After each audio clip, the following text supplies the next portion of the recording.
What's up, everybody? Welcome to a new episode of ALLCRAFT. My name is Rich, and I could not be more excited for episode number 5. Yep. Is that all right? Cool. Yeah. Yep. We got Venruki on.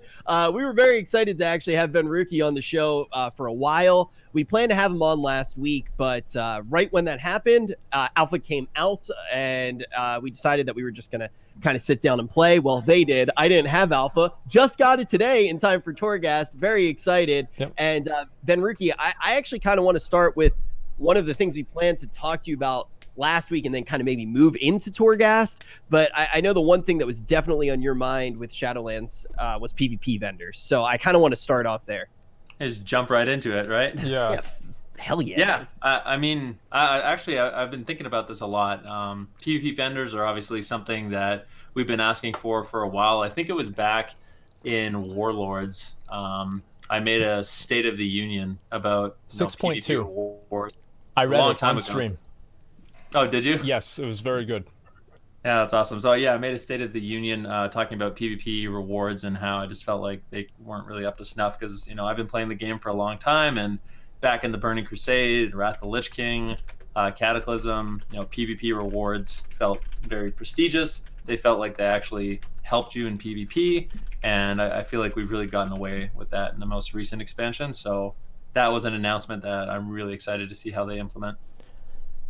Yeah, I mean, the main thing I'm concerned about is how the heck are we going to find them, right? And now that the PvP vendors are added in the game, I think it's going to add a layer of complexity that a lot of us will not be able to handle. But hopefully with things like the alpha, we'll eventually be able to create maps and things like that. So we'll be able to find the PvP vendors. Rewards are one of the things I think I am most looking at with the alpha, but also it's probably one of the things that's furthest off, especially when we're adding a new layer with Torghast. I feel like rewards could potentially be maybe a problem, Asmon, because I think as the game gets more and more of these variants that you can play, whether it's mythic dungeons, obviously raiding been a core feature in the game for a really long time. It's like, what should reward what, and how do we avoid situations to keep the rewards fresh, like Titan forging that we've seen in the past? Well, I was actually having this conversation like 10 minutes ago with my stream, and we were talking about how would we actually reward and incentivize Torghast, because I think that if you were able to just continuously do it over and over and over, you'd run into a situation where you would have to get all the gear pretty much as early as possible to meet the standards of the other people in your guild and just in the community in general, because you'd have a comparative disadvantage with them.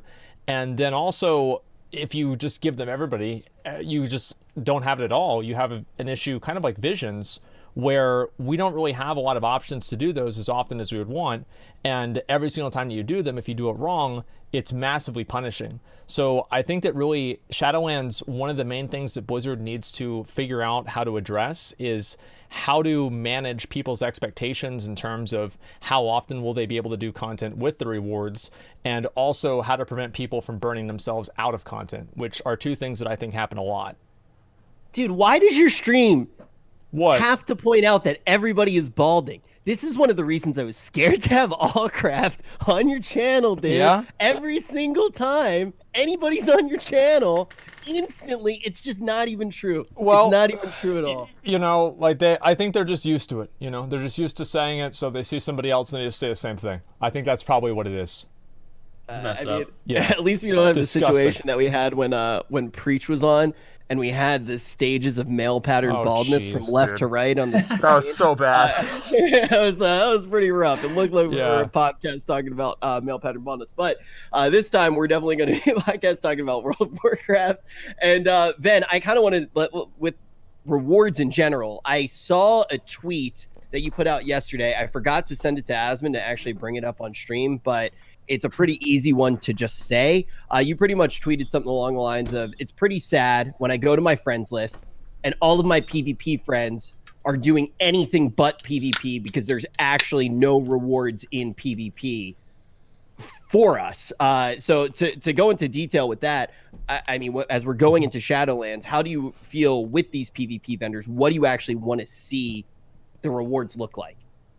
Well, yeah, I mean, for those of you that haven't read about it, basically I think the only information they've told us so far is that they're bringing back Conquest. There's going to be vendors, and you can basically spend the Conquest points to acquire gear and also to upgrade your gear. So we don't know, if there's going to be other external requirements, like if you need rating to upgrade your gear, which could be an interesting thing. So you could acquire like a base set with Conquest points, and then based off, your performance or how high rated you are, you could unlock certain upgrades to empower your gear, put it on a heroic level, even footing with heroic level gear or mythic level gear, depending on how high rated you are. So that could be something interesting that they implement. But yeah, it has been a little bit frustrating because I do feel like, I don't just want to be the PvP crybaby, but the rewards have been really lackluster, and it does suck when you log on excited on Tuesday and really the only thing you're excited about is your chest, and then after that there's no real reason to do PvP except filling up your conquest bar for another cap next Tuesday. The cap doesn't increase, does it? So like even now if you're like 2500, you still get a 445, right? Yeah, so wow. Your chest, so yeah, basically your chest, it gets increased based off how high rated you are, but filling up your conquest bar and getting a piece of gear doesn't change at all, which is kind of weird. I feel like they don't really know how to do PvP rewards in a system with like Titan Forging and Warforging, because it's like there's no way for them to give them to people and either have them be completely overpowered or non-competitive entirely. So I'm really glad they're getting rid of it for Shadowlands, and maybe they'll be able to add the vendors back and do that better. It's a difficult problem, right? To just be fair to how complicated the problem is. I mean, you add in I mean, obviously, I hated Titan Forging. We talked about it for what? Ever since 2 years. I feel it's longer than that. I think it's since we've met each other. I think probably 30% of our conversation was about Titan Forging. This is actually like a very weird way that I know that it's true. I actually, before stream started making a deep fake Asmongold Twitter account that's literally an artificial intelligence that just tweets out Asmongold shit. And when we first started making it, all it was talking about, all it would say was like, nice, and it would complain about Titan Forging. It would at Warcraft devs. So we had to stop making it because it was terrible. It's a really good bot. It works very well. It worked way too well. It worked way too well. But yeah, obviously Titan Forging was like a big problem. But when you do look at how many different avenues for rewards there are, how else do you make sure that there continues to be a reward? Because there's this dissonance between ARPG elements and MMORPG elements. And when you look at something like Torghast, that potentially adds those elements again, right? You look at games like PoE, for example, where you can spam the shit out of something rather than having weekly lockouts. And what do you have? Large amounts of RNG on the gear. Titan Forging's terrible. I'm not advocating for Titan Forging, but I can see how that mistake happened.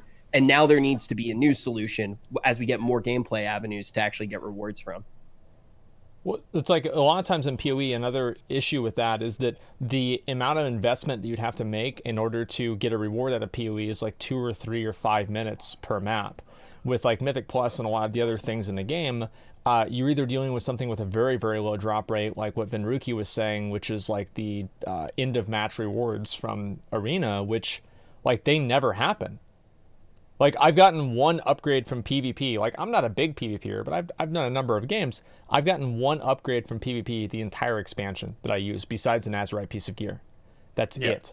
And so it's like making sure that if you have something that's random, that it's able to be repeated quickly, and you don't have to do like a 30-minute investment of time in order to do one roll of the dice. And I think that's really what bores people. Yeah, I mean, as someone who's been doing I've been basically in this patch, I've decided to do everything in Battle for Azeroth. The last patch, Mythic Raid, pushing keys and Mythic Plus, doing my horrific visions, doing everything. And I literally only wear PvP trinkets. That's it. Every other piece of gear I have comes from other content. And I play a lot of, high-rated arena games. But yeah, I think the main problem is, when you're doing Mythic Plus, for example, you do have a chance at a decent reward and having it corrupt quite frequently. As for PvP, it's a lot different. So I definitely see where you're coming from. Yeah, now this is a complicated one. Asmon and I have talked about it a lot, and I know I've talked to you about it in the past, but when you start talking about, obviously the fact PvP vendors coming back is very good. How do you feel about players needing to potentially still play even in Shadowlands all elements of the game to be a completely min-maxed character. Do you think somebody who really loves PvP should be able to get everything in PvP, or do you think that it is good that they need to step into raid and potentially get some gear from there, maybe step into Torghast, maybe step into Mythic dungeons? How do you feel about the diversity of content a player needs to do to be fully min-maxed? I mean, that's a good question. I feel like at this point, the main issue is just how I feel like right now gear matters more than it's ever mattered. And I think there's a lot of reasons for that. I think secondary stats are one, and how powerful they are, versatility, basically double dipping in PvP. Like in PvE, versatility is exceptionally good, and you don't really take into account the defensive bonus of it.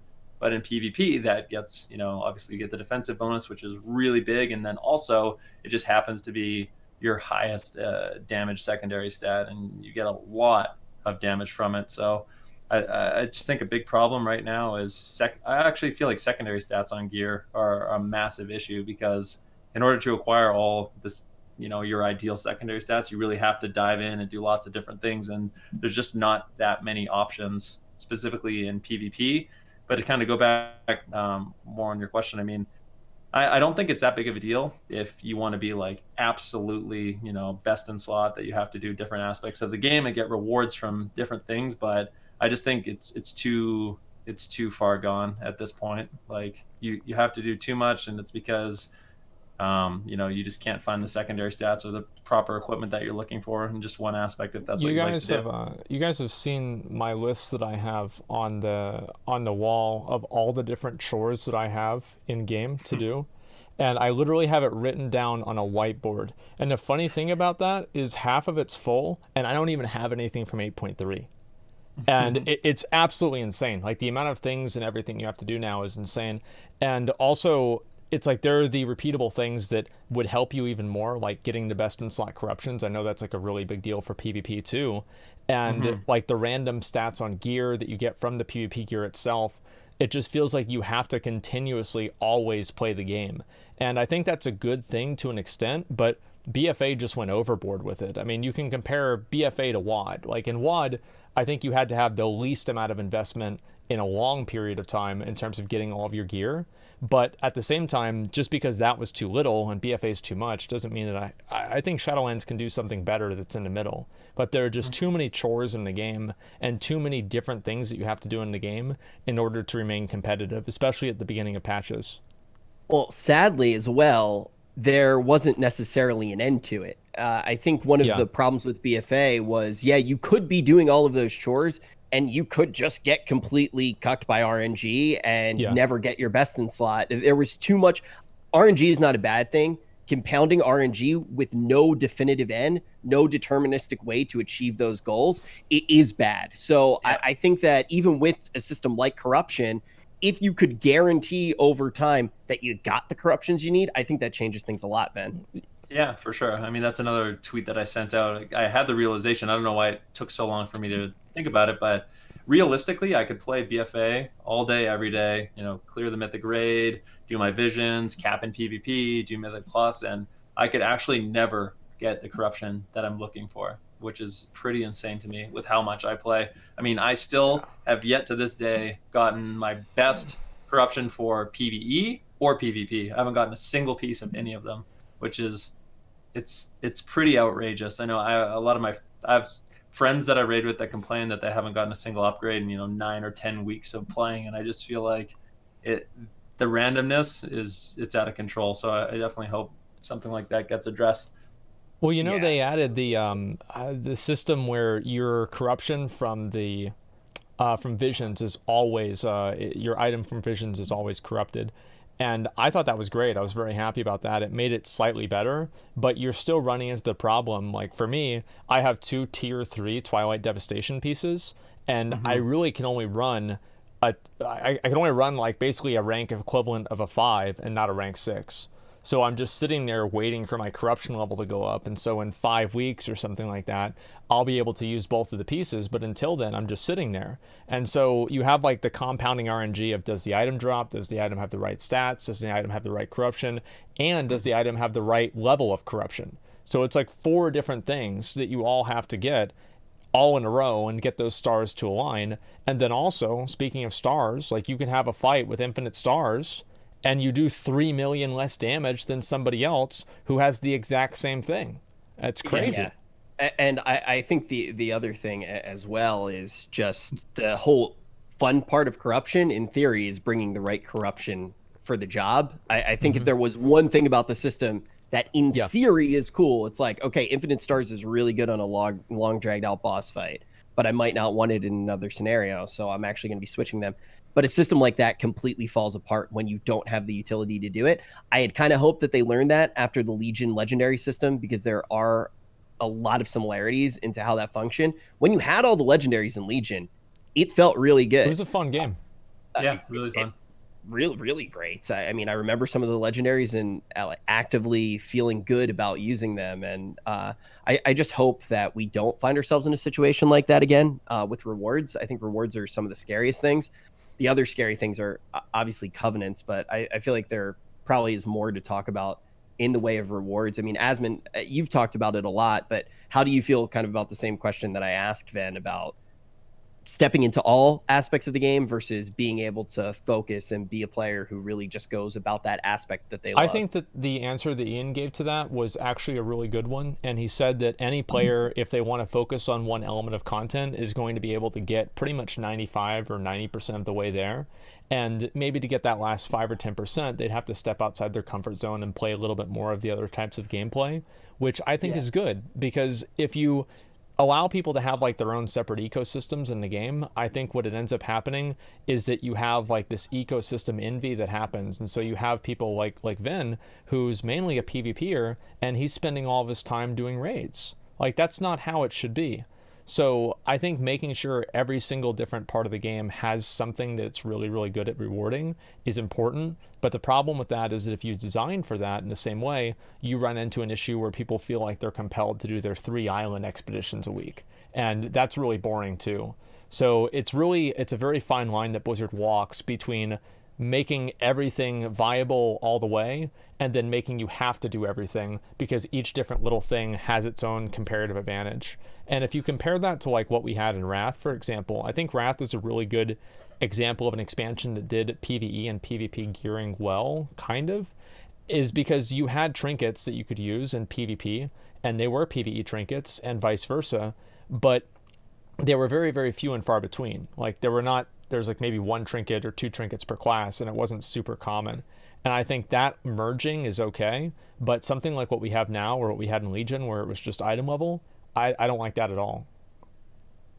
I think that I've said this before, and I'm not sure if you guys agree, but I think WoD in a lot of ways was better than BFA. I think the problem with WoD was the fact that you were so distracted from the gameplay elements because of the chores that you had. Where I think some of the problems that did happen in BFA, I may have said Shadowlands, I meant BFA. I think some of the problems in BFA weren't necessarily that. They weren't distractions that kept you away from the fun aspects of the game. There were actually problems with the core game itself. And you're right. I mean, like in WoD, it was that we didn't have enough things to do in the game. And in BFA, it's that we have a lot of things to do in the game that we don't want to do. So, I mean, like these are two sides of the same coin of people not being satisfied.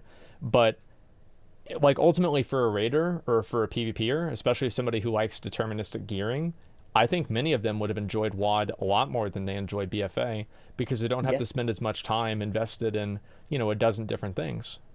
And also you could set a lot of those goals. Ven mentioned some of the aspects of the game and not being able to achieve those goals. I actually got to a point where there were a few times in this expansion where I was just like, okay, I'm just really not going to do it anymore. And recently, obviously, I came back, and a lot of those goals are like, okay, I'm going to unlock the furry race so I can play a furry fury warrior like Asmon, or that's your off-stream character. Sorry, I didn't mean to mention your off-stream Volpira. Sorry, guys, check out Uwu Nuzzles Asmon. Yipyin. Okay. Off stream all day. Yeah, I see you log in at 4 a.m. I know what server it's on. Yip. But ultimately, those goals, how much replayability do they have? How much do they really reflect on how good an expansion is compared to that day-to-day? And you talk about some of the problems with having these chores that get in the way of the game. I think that that's very important when we look to Shadowlands, that the chores aren't going to interfere with the actual gameplay elements. And I definitely hope that something like Torghast isn't viewed or implemented in a way that it does feel like a chore. I think this is a really interesting question. I'm curious, Vin, what your take on it is. So visions, we can only do them, every so often. Mythic Plus, we can do them all the time. How would you like to see the replayability of Torghast implemented? That is a really good question, because right now I feel like, here's the thing. So right now with visions, I don't mind doing them. The way they are on, like, if I have one character, it's not too bad. So like on my main mage, getting enough coalescing visions to go in and buy a key and go in, it doesn't feel bad at all. But what ends up happening for people who like to play alts, like myself, I feel like I've really burnt myself out having to go, acquire this currency on multiple characters and then do visions on multiple characters and basically have to catch up all the technology, like elite extermination, and basically, I don't know. I just feel like the second time you do it, it isn't nearly as fun. Mythic Plus it's nice too, that you can kind of, consistently do it and get rewards from it. But you only really get that big reward at the end of the week with the one chest. For Torghast, I feel like I would like to see it be one of those things where you can do it a decent amount, not just like once or twice a week, but I don't have a specific number in mind, but you have to be careful that you're not going to be seeing people in there spamming it all day, every day, especially depending on what the rewards are going to be looking like. I think a lot of the people in my stream were saying 7 to 10 times a week, which I think is kind of towards the high end. But at the same time, people do want to be able to do it, and we also don't know how long it takes. So, for example, like the Mage Tower was like it was like a 3-minute thing, and if you only could do that once a day or 10 times a week, that would be bad. So it depends on how long we're gonna have to wait, or how long it's gonna take. One thing I actually do like about Horrific Visions and the way they deliver rewards is that it kind of scales down. So, I mean, if you want to fish for like a certain corruption, you can. So you can do, the one corruption, you get the 470 item level if you do a 5 mask. And the second time you do it, it's going to be a 465. And the third, it just keeps scaling down. So, I mean, you can keep farming it to try to like fish for a specific corruption, but you only have a few chances to really get like a high item level piece. And I don't entirely mind that. Obviously corruption is its own thing, but just for like getting a reward from it, the more you do it in a week, the rewards kind of scale down, so you don't feel obligated to have to spam it. 10 times in a week. Yeah, I like what you're saying about that a lot. Rich, what do you think? I will say with Torghast, it reminds me of how BGs used to feel potentially. And back in the day, and you guys will remember this, there are probably some Zoomers that didn't experience it and they won't know how it actually felt. But basically how it went was you got all of your gear and the other aspects of the game.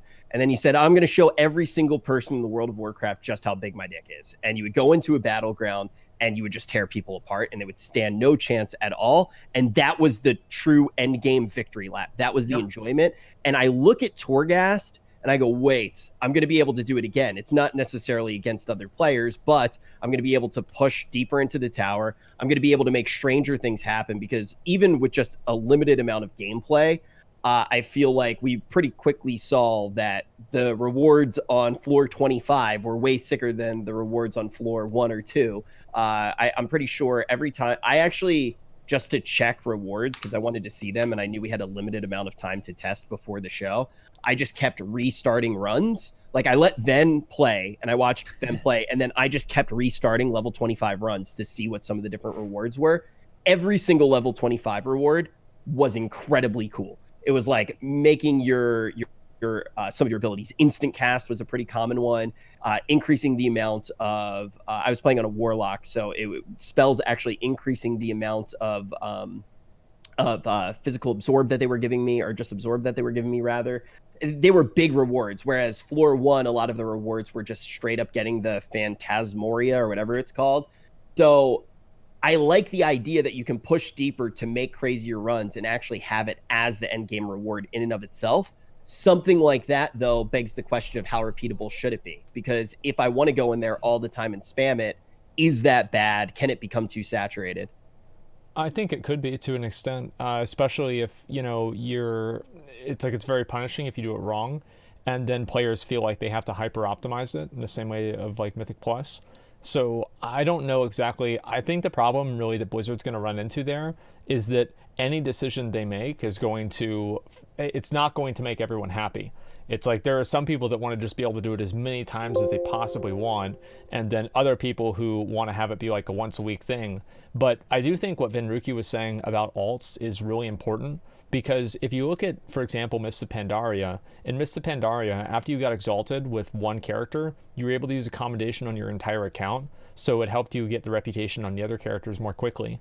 And now it feels like with all of the chores and everything like that, they've basically designed BFA to only be playable with one character, whereas for other times, other expansions, you could play multiple alts and just keep up with them relatively easily because you didn't have all of these secondary progression systems. And I don't even really think a lot of the secondary progression systems are bad, but if they want people to enjoy playing alts, I think that they should be made account-wide.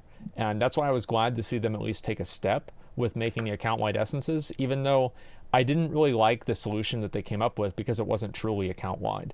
But I do think they need to do more to make the alts more accessible, and it's easier, and you don't have like all of these other weird things you have to catch up with on your alts. Like, why not make more things account-wide? So Antiki, I actually just caught this in chat. He said make Torghast like Arc Hero. I actually play Arc Hero a lot, which is kind of embarrassing. It's like a mobile game, and I've spent literally thousands of dollars on it. That was the game I was complaining to you about, Asmon, that I spent like all of my money on it, and I probably need to move in to your dungeon after this pandemic's over. I play that game a whole bunch. I'm a huge roguelike nerd, and for anyone who doesn't know, basically the way that game works is every run is fresh. There's overarching gear that you actually do get from the runs or by spending money off of your mother's credit card, like I did. And every run, though, has unique abilities that you get. So it is very similar to Torghast. Dead Cells is a really popular roguelike.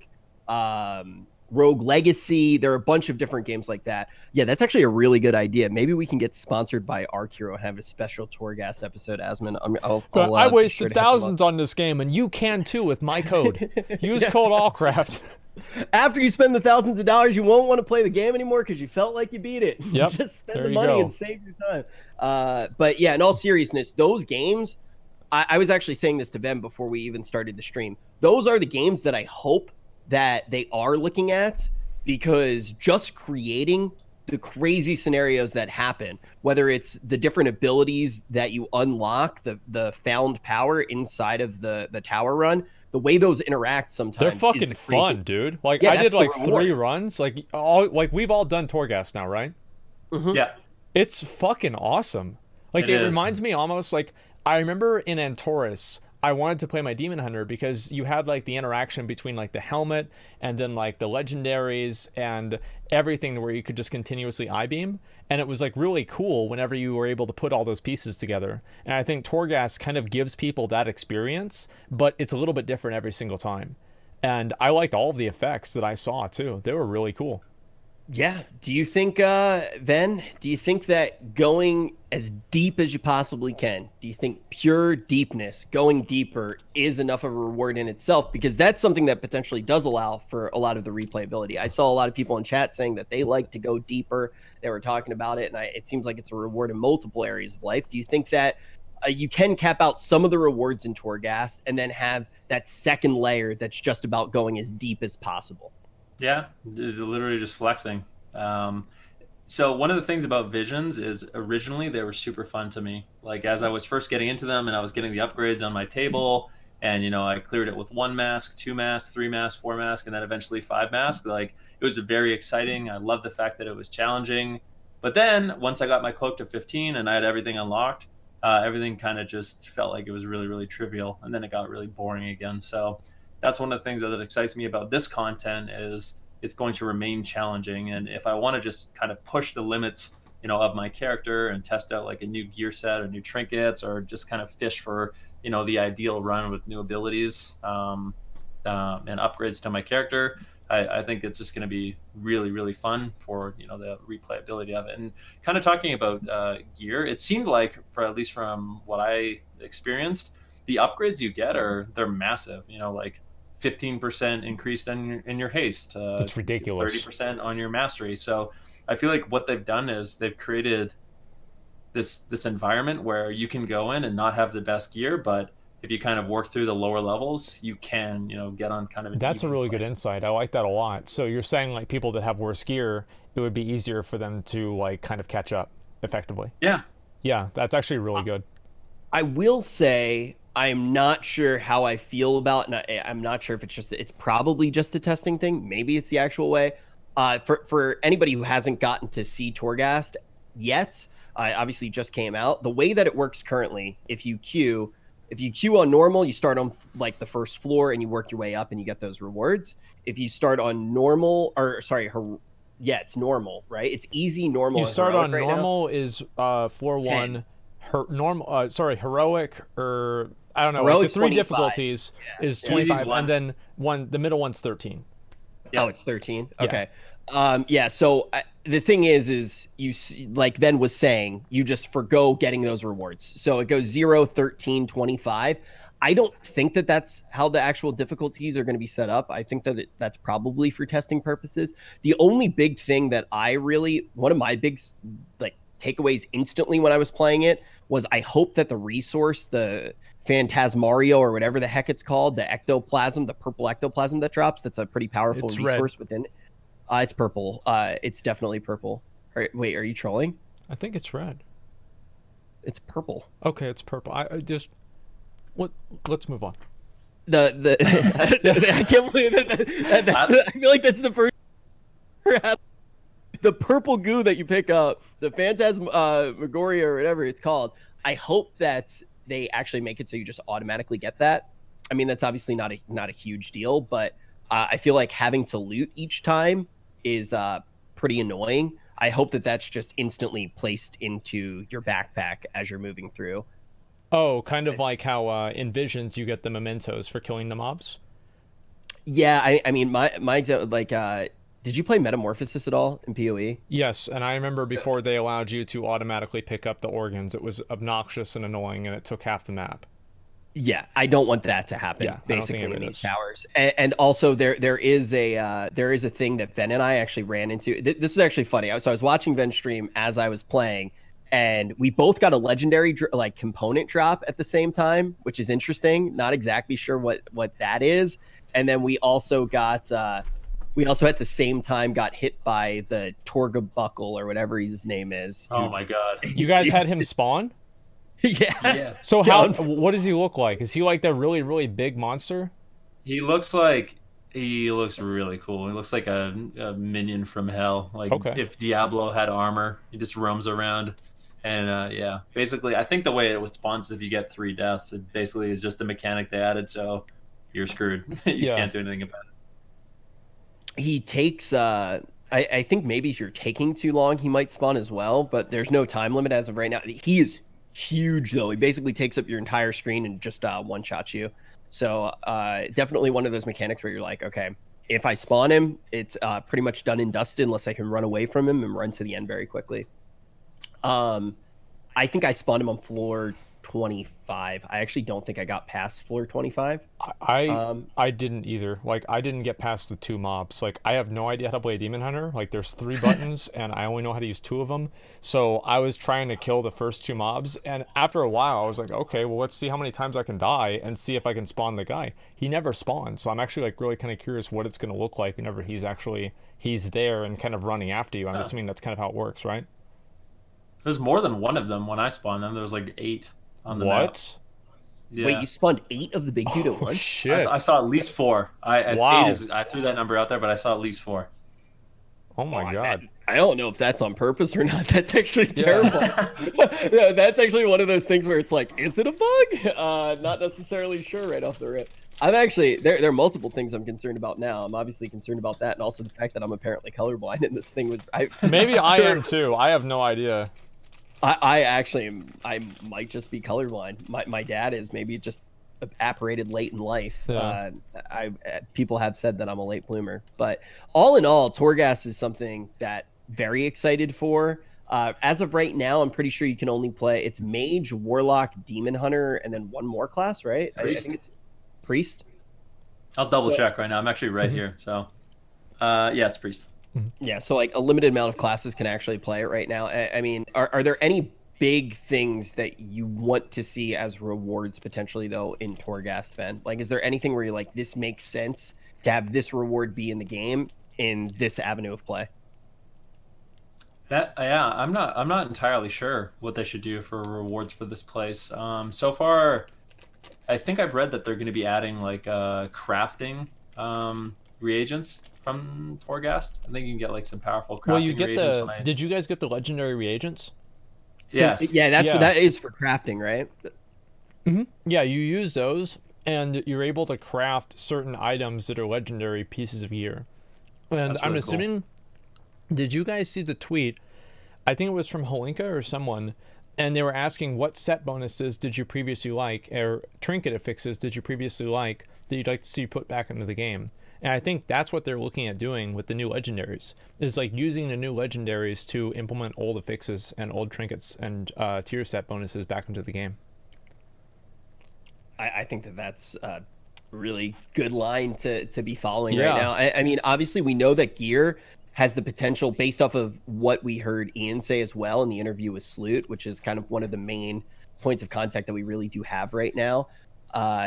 We heard that gear has the potential to really level up in what it's offering as the expansion moves forward too, which I do like. I think one of the things with Azerite that I was screaming the entire time was just like, hey, look, Azerite happened. That's totally fine. Can we just get tier sets in the middle of the expansion? It looks like by the second tier, there's a very real chance that we'll have tier sets, which I think is pretty awesome. I feel like they could have done that, honestly, with Azerite gear, where they could have made the effects a little bit more interesting. Like, basically, the way I wanted to see Azerite gear done is every single choice on an Azerite piece should be something that modifies an ability, in my opinion, not just makes it, like, actually changes the gameplay of it, not just increases, like, the damage your Frostbolt does.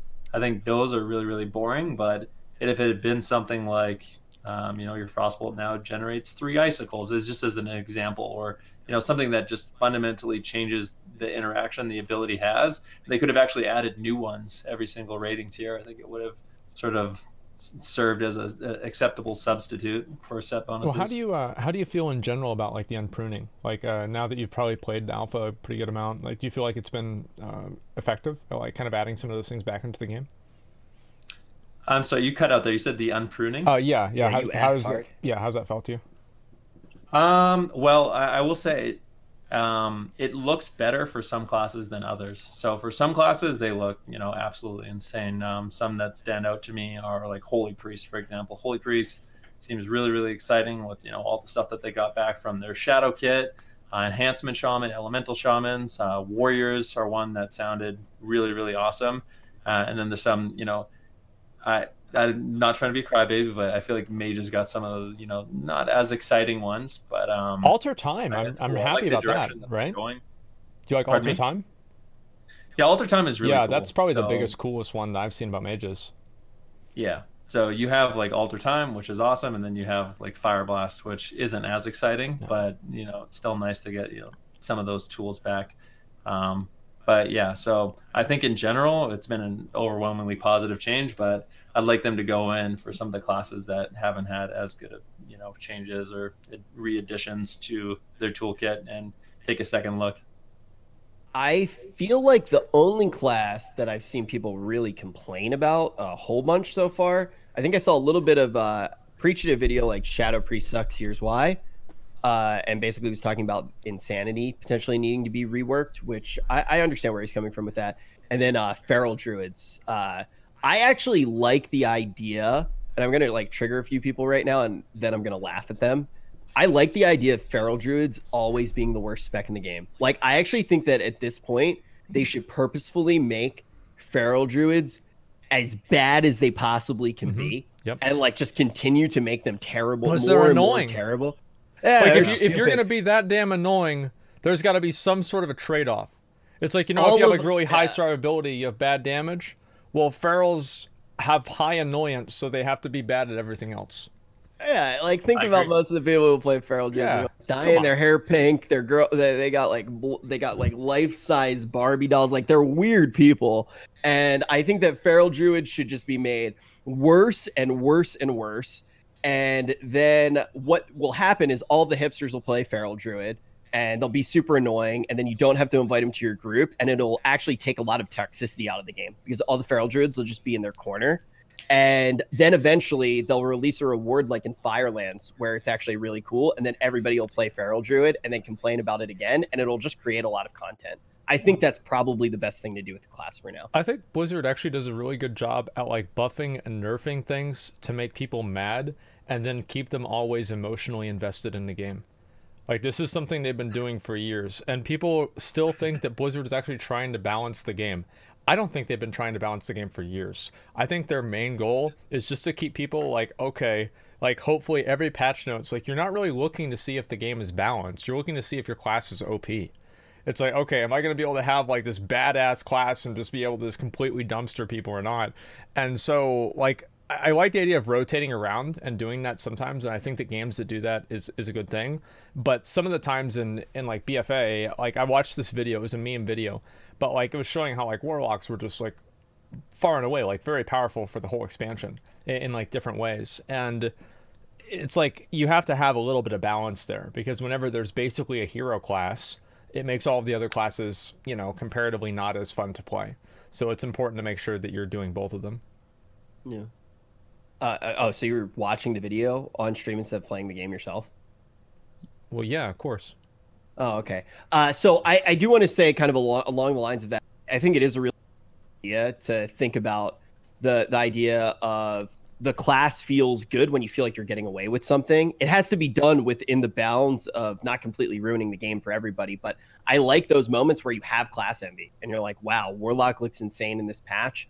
I want to try it out. And that does rotate. I think that's a really good point, Asmon. But it's very timely to bring up something like that because then I feel like with a lot of the toolkits that are coming out right now, we're seeing classes not be as homogenized as they were before, especially with different things like the AoE target cap, which we obviously need to talk about. Oh, yeah.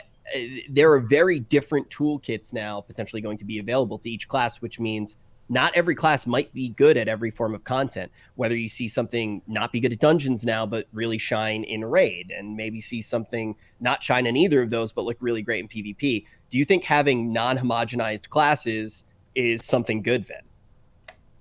That's an interesting question, and for me, I feel like, yeah, I personally don't really enjoy when everything's homogenized because what ends up happening is every class has such a similar toolkit that you end up just bringing the one that does the most damage. And I think we've seen this, you know, in the MDI and in Mythic Plus in general, where certain classes they just do more damage, so you're gonna invite them. And I think it's unfortunate. I think when you can, you know, give classes, you know, a really diverse kit, and it makes it interesting. And you know, personally, for mage, I would be, you know, quite fine if my class was completely, you know, poopy in raids, but quite overpowered in PvP. For me, that would be perfectly acceptable. So it wouldn't really bother me that much.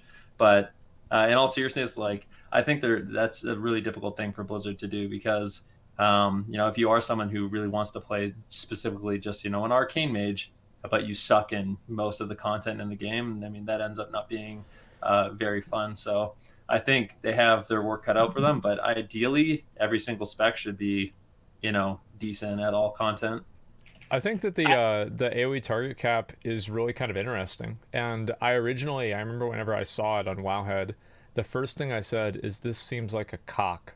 And I was like, why are they doing this? And then Ian the next day went on and explained it on Sloot's interview, and really I saw where they were coming from because I mean, back in Burning Crusade, we had target caps all the way until Cataclysm. And while I would like to see some abilities, so for example, for warriors, Whirlwind is mainly an ability that allows you to use other AoE abilities, not necessarily the primary AoE ability itself. I'd like to see things like Whirlwind still have uncapped AoE, because they just don't really do that much damage overall in general. Just for being able to kill an entire area of mobs in like an old dungeon. I think that is really cool to be able to just pop one spell and kill like 100 mobs. But in large pulls and Mythic Plus, etc., and giving each different class different ways that they can excel, and allowing them like, okay, this class is really good at 2 to 4 target cleave, and this class is really good at 20 plus mob cleave. I think that makes it really interesting, and it does make classes more unique. And I talked about this with Classic, is that we all play Classic a lot here, and one of the things that really kind of gave you class identity is having class envy with other classes. Like as a mage, you don't really have a lot of things that can heal you, or you die pretty fast, but you see like a warlock who can do that, but then warlocks can't do what you can do. And so giving classes, it sounds like kind of weird and maybe a little bit counterproductive, but giving classes things that they're bad at, it does emphasize class, class uniqueness, as weird as that sounds. Well, yeah, I mean, obviously, I think instantly what a lot of people brought up in chat, you can see throughout the entire conversation that all the three of us have been having, chat has been going just as deep into analysis and bringing up some really, really intelligent points. They always do. Yeah, they're agreeing with each other a lot of yeps. I'm very, very interested in some of the ideas that are going on there in this 500 chat. So thank you guys very much for everything that you're saying. But instantly, we saw them kind of move away from the idea of not having homogenization.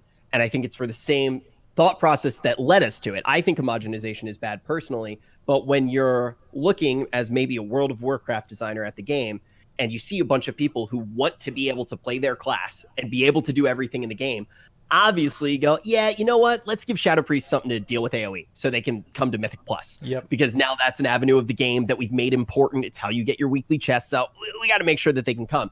The problem is sometimes when you make sure people can come, it doesn't necessarily create for the best game environments because all of the sudden everybody can do everything fine, but there is always it's like Mythic KJ. Everybody's doing the same thing because like everybody could do basically the same damage. So you just took the classes that had like the most utility or something like that, and each different fight will have something similar to that. And it's like it's okay for certain classes to come out ahead whenever you're able to utilize that class for what it's really good at. But whenever every class has pretty much the same damage and you're just utilizing different utility abilities, or which utility abilities come out ahead, it makes it a lot more boring. Well, Ven said it really well. I mean, if everybody's doing the same thing, of course, one class is going to do it the best. And that's why when I look at Mythic Plus as well, it needs to be designed differently. So there are actually different strategies that have payoff. To bring up Classic again, because I actually think there was an interesting example of this in Classic. It was kind of stupid as well. It drove me crazy because the way people went about it was very dumb. But when people were leveling, there were two very fast ways to move through dungeons. One was to have all melee, one was to have all range. And they like a bunch of people came up with stupid names for it. It was like, please only whisper if you want to play spell cleave. And it was like, why are you guys making up compositions for leveling in classic WoW dungeons? Like, it was some of the stupidest stuff I've ever seen. But the reason that you would do it is because all of the casters get together thrived at doing AoE pulls, right? So you would go for really big AoE pulls and you would go for that uncapped AoE. The melee comps, on the other hand, would go for these constant pulls where you were cleaving 3 or 4 targets and you had essentially no downtime. Yeah. It ended up with pretty much the same results. You were leveling very fast on no matter which comp you ran, but there was just synergy together. I hope that they find a way, and it's obviously a tall order, but to make certain compositions really thrive off of each other. Like, what if Shadow Priests and Warlocks played really well together? And then you saw Mythic Dungeon groups really being able to utilize that. Some groups go for really big pulls with uncapped AoE. Others go for CC. Others go for more of a cleave style. I hope that something like that happens. It's obviously hard to balance, but more unique, varied play styles that don't just make every class need to fill the same buckets and ultimately be the same class with different particle effects. Mm-hmm. Yeah, I think that just makes it really boring. Go ahead, Ben. I was going to say, how do you guys feel about AoE in general? Because I think one of my big complaints about the game is that your single target rotation, more often than not, it just has AoE passively baked into it. And I think that is actually a big problem for a lot of reasons. But you can have a class like a Fire Mage, for example, that has really strong single target damage, but your mastery literally just automatically cleaves everything as well. So you find yourself in the situation where not only is your class exceptionally good at killing one monster, so you get to bring, a Fire Mage to the group to single target, but he also happens to just kill everything passively on accident, just automatically spread. You don't really think about it too much. I think there's a lot of examples of that in the game where there's too much AoE that is just passively baked into your single target rotation that you don't even think about. We've always had that to an extent, but I do think it's very, very high right now. Like in terms of using your cooldowns and then having like that one really big ability, like what you're saying, that actually hits like an unlimited amount of targets, it just makes sense to do the biggest pull possible. And I think doing really big pulls is fun and it's more enjoyable in general, but also that shouldn't always be the solution. And it seems like in BFA and also in Legion, Blizzard has tried to do that by adding a lot of mechanics to trash mobs in Mythic Plus. But what I think that's ended up just doing is just being really cumbersome and frustrating for people whenever every single small mob has 3 separate abilities that they do that you all have to manage all together. It seems like, in a way, and this is like not necessarily a good thing, but I think it's the way a lot of people play dungeons, is that they focus for the bosses and they kind of halfway zone out during trash. And with like BFA dungeons, it's very hard to do that with a lot of the packs because of how many different little things you have to deal with. Yeah, I mean, also to bounce off of that, I think really what we saw, this is one of the reasons Mythic Plus fell short for me. Obviously, the rewards are incredibly boring when ultimately throughout 2 years, you're grinding for the same pieces of gear. So like the most interesting rewards, even like Harlan's Dice, for example, just like trinkets, Balefire Branch, you're farming, even the interesting rewards, you're farming the same thing. Then on top of that, everything else is just, you can close your eyes, you can make them up in your head, you don't remember their names, but it's every different permutation of secondary stat with the right stat weight. So like heavy crit haste piece, heavy haste crit piece. Incredibly boring to farm that for 2 years, which I didn't really feel like doing. But the other thing on top of it is it's a nuanced dungeon design, right? You have a different dungeon philosophy than you had in Legion, but you have the same affixes. So there's another point of dissonance. And then on top of that, you also have different class designs in some capacity that aren't going to necessarily line up with that dungeon philosophy with the same affix system. So I do think then that there needs to be an overhaul to affixes as well and how those interact with the dungeons. And I know you do a decent amount of Mythic dungeons. I know a lot of people think of you in the PvP mindsets a whole lot. Obviously, you play every single aspect of the game very well at a very high level. How do you feel about affixes when we do head into this next expansion? I'd like to see brand new affixes just across the board. Like, I think it's time for a change. We've seen the same ones for quite a long time. I will say one thing that I really did enjoy about, I don't do that much Mythic Plus, but when I do, I've done a decent amount. One thing that I really did enjoy about BFA was the seasonal affixes. I thought for the most part, those were all really well done. And I'd like to see, seasonal affixes continue to be a thing moving forward into Shadowlands. But I think they definitely need to scrap some of the old affixes, add some new ones just to keep it fresh. I think it was awesome. Like Reaping was probably my favorite one, but even the current one, I think adds like, what I like the most about the seasonal affix that we have right now, the Awakened affix, is that it changes the way that people do the dungeons, and it also opens up all of these different strategies that people can use or not. And I think that's probably the most interesting thing about it. Beguiling, wasn't really a big fan of that. Infested, not that great. But I think that generally, like dungeons and mechanics and like these affixes, I like how whenever they change gameplay, rather than just make things take longer. And that's one of the things that I don't really like about certain of the affixes, is that it just kind of makes things take longer.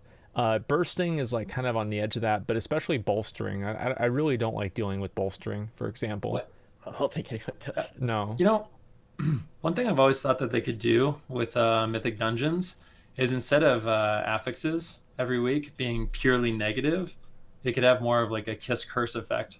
So you could actually have positive effects on your affixes, which would make it, fun to jump in. Like, oh man, this week I get, I don't know, 50% more mastery when I am doing the dungeon. So yeah, it actually changes the way your character is played as well. I think it could be interesting. I feel like I risk is by saying this sounding like I consume as many sweets as train wrecks, but I actually think every single affix can be positive when you inherently have a system that infinitely scales. That's actually a really good way of looking at it. Yeah, I mean, the thing is when you look at the system, it infinitely scales, and that's where the difficulty is, right? I mean, it gets more difficult when you go to higher key levels. So why can't all of the affixes be fun? And every week when you log on, you go, oh, dude, it's my favorite, instead of going, oh man, I hate this one. How am I going to get fucked? That's actually true. How am I going to fuck this week? Exactly. No, I really like what you're saying, Rich. I totally agree. Whenever Venruki said that, the kiss curse thing, it actually made me remember something I saw today in Torghast. It was a bonus, and it made it to where all of my damage was modified to shadow damage that would AoE around me. But while I could do that, I couldn't backpedal. So they made it so I could no longer backpedal, but I could have like this massive amount of damage. And I feel like trade-offs like that are really interesting and cool. Wait, you consider not being allowed to backpedal a punishment? Well, yeah, because like, I don't know, sometimes I want to move back a little bit. Not a lot, just a little bit. Yeah. Yeah. Okay. Just a little bit. Sure. Warriors, by the way. I do think though that actually wanting to log on to play the different affixes is cool. And also I think that they've already shown, when you look at the positive things from Battle for Azeroth, I feel like you look at all the affixes, the seasonal affixes, and they got better and better and better as they came out. I mean, obviously Infest was not the most fun, but when it came out, it was still better than like Sanguine and all of that crap, right? And then after that, I think the other one, the Emissary one, had it could have been a lot better. I really didn't like it very much. But then all of a sudden they start getting sick. And after Reaping was done, I was like, man, I wish I could craft Reaping onto my keys. I liked Reaping. Yeah, that'd be really cool. I actually think that the seasonal, well, I've said this before, this is the crazier idea. And I think that all keys should be craftable items, that you actually craft your own key, and the rewards are dependent on what you craft onto the key. And seasonal affixes would get released over time, and then they become craftable to try to achieve a pinnacle reward that comes out with each season. Obviously PoE's an influence there. But I think that wanting to play affixes, even if you can't play them anymore, even if it's not a system like that, is a very good thing. Reaping was fun every single week, and when it left, I was like, oh man, I'm sad to see it go. And then we got another sick affix, which is really fun to play around with. Yeah, I just think they should do more things to switch up the dungeons and make them seem different, because every single week you're basically doing the exact same things. I liked in Legion Court of Stars. So in like the actual courtyard of there, where you could use each different profession item in order to spawn different things or give you certain buffs. I think stuff like that's really interesting and fun. And I'd like to see more like dynamic decisions and things that modify your runs each inside of each different run. And I think the main reason why they don't want to do that is for things like the MDI, because if you do that with the MDI, then you'd have to kind of, in some degree, like modify it all the way across. But I do like whenever you're able to go into the dungeon and you don't exactly know what's going to happen, especially in terms of repeatable in-game content, because I think if you don't have that, it just turns into muscle memory, like slugfests that just get boring, especially whenever you're doing them over and over and over just for like the certain item with the certain corruption and all these other levels of RNG. Like, how's that really fun? I want to jump, and then feel free to disagree with me here, but you bring up esports and balancing things in the game around esports, whether it be MDI or whatever. I am able to stay alive because of esports, right? And because of esports doing well. That's obviously predominantly what I do. When your stream had that bug yesterday, Asmon, and you were a goose egg Andy, that's me every day, right? So if there weren't esports, I would be on the streets behind me. I love esports. I think that they're fantastic. I do not think that the game should ever be balanced around esports. I think that any tweaks that need to happen in esports should be reflected in the rule set of the tournaments. I think that the game should be focused on being as much fun as possible and giving players the best experience. So like with the MDI in particular, I think the rule sets can be changed to make it an entertaining show and fair for the competitors and allow them to compete as the best players. So if the actual things in the dungeon don't reflect the most competitive environment, I think that that's fine. And I love MDI. I think that long term, that makes it better if there are more people playing it and enjoying it. That means more people want to watch it. It's better for the players. It's better for Blizzard. And I don't think that they particularly do design around esports ever. I don't think that that's like something that they necessarily do, but that's my warning. I think that they should definitely focus on just making the game best as possible. No, 100%. I really like what Asmongold said about, you know, little things like including professions into the run, because that just makes, I mean, when you have those little decisions you can implement, and if you do happen to be an engineer, like you can actually feel the impact of that choice in different, you know, elements of the game, which I think is really cool. And when you have, you know, these different options that you can implement, that just gives you more strategies that you can use. And when you're watching something like the MDI, it just makes it more enjoyable, because, you know, these players that are playing, you know, quite a bit are figuring out all these really interesting strategies. And as a viewer, being able to tune in and watch them kind of play around with, you know, all these different knobs that they can sort of tune and adjust, I think is really, really fun. But 100%, you shouldn't.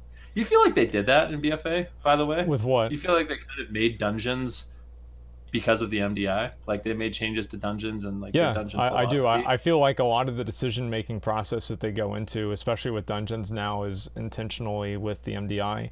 Like if you even look, I don't feel like dungeons are designed with the same expansive like perspective as they did in vanilla WoW. Like how would you make something like BRD or Maradon in vanilla WoW an MDI? Like it wouldn't really happen. So I think that Blizzard does need to make sure that they're able to distinguish between, you know, the majority population and then also just the people that are very, very competitive in the game, and making sure that they realize that most people probably don't really care a whole lot about being super, super, super competitive. Things should be fair. I think it's very important for things to be fair, but having random interesting elements that make each run different, like Court of Stars, like, yes, obviously some runs in Court of Stars would go faster if you had certain things, but it wasn't like, oh man, if I don't get this, then I'm not going to be able to get my plus 10 for the week.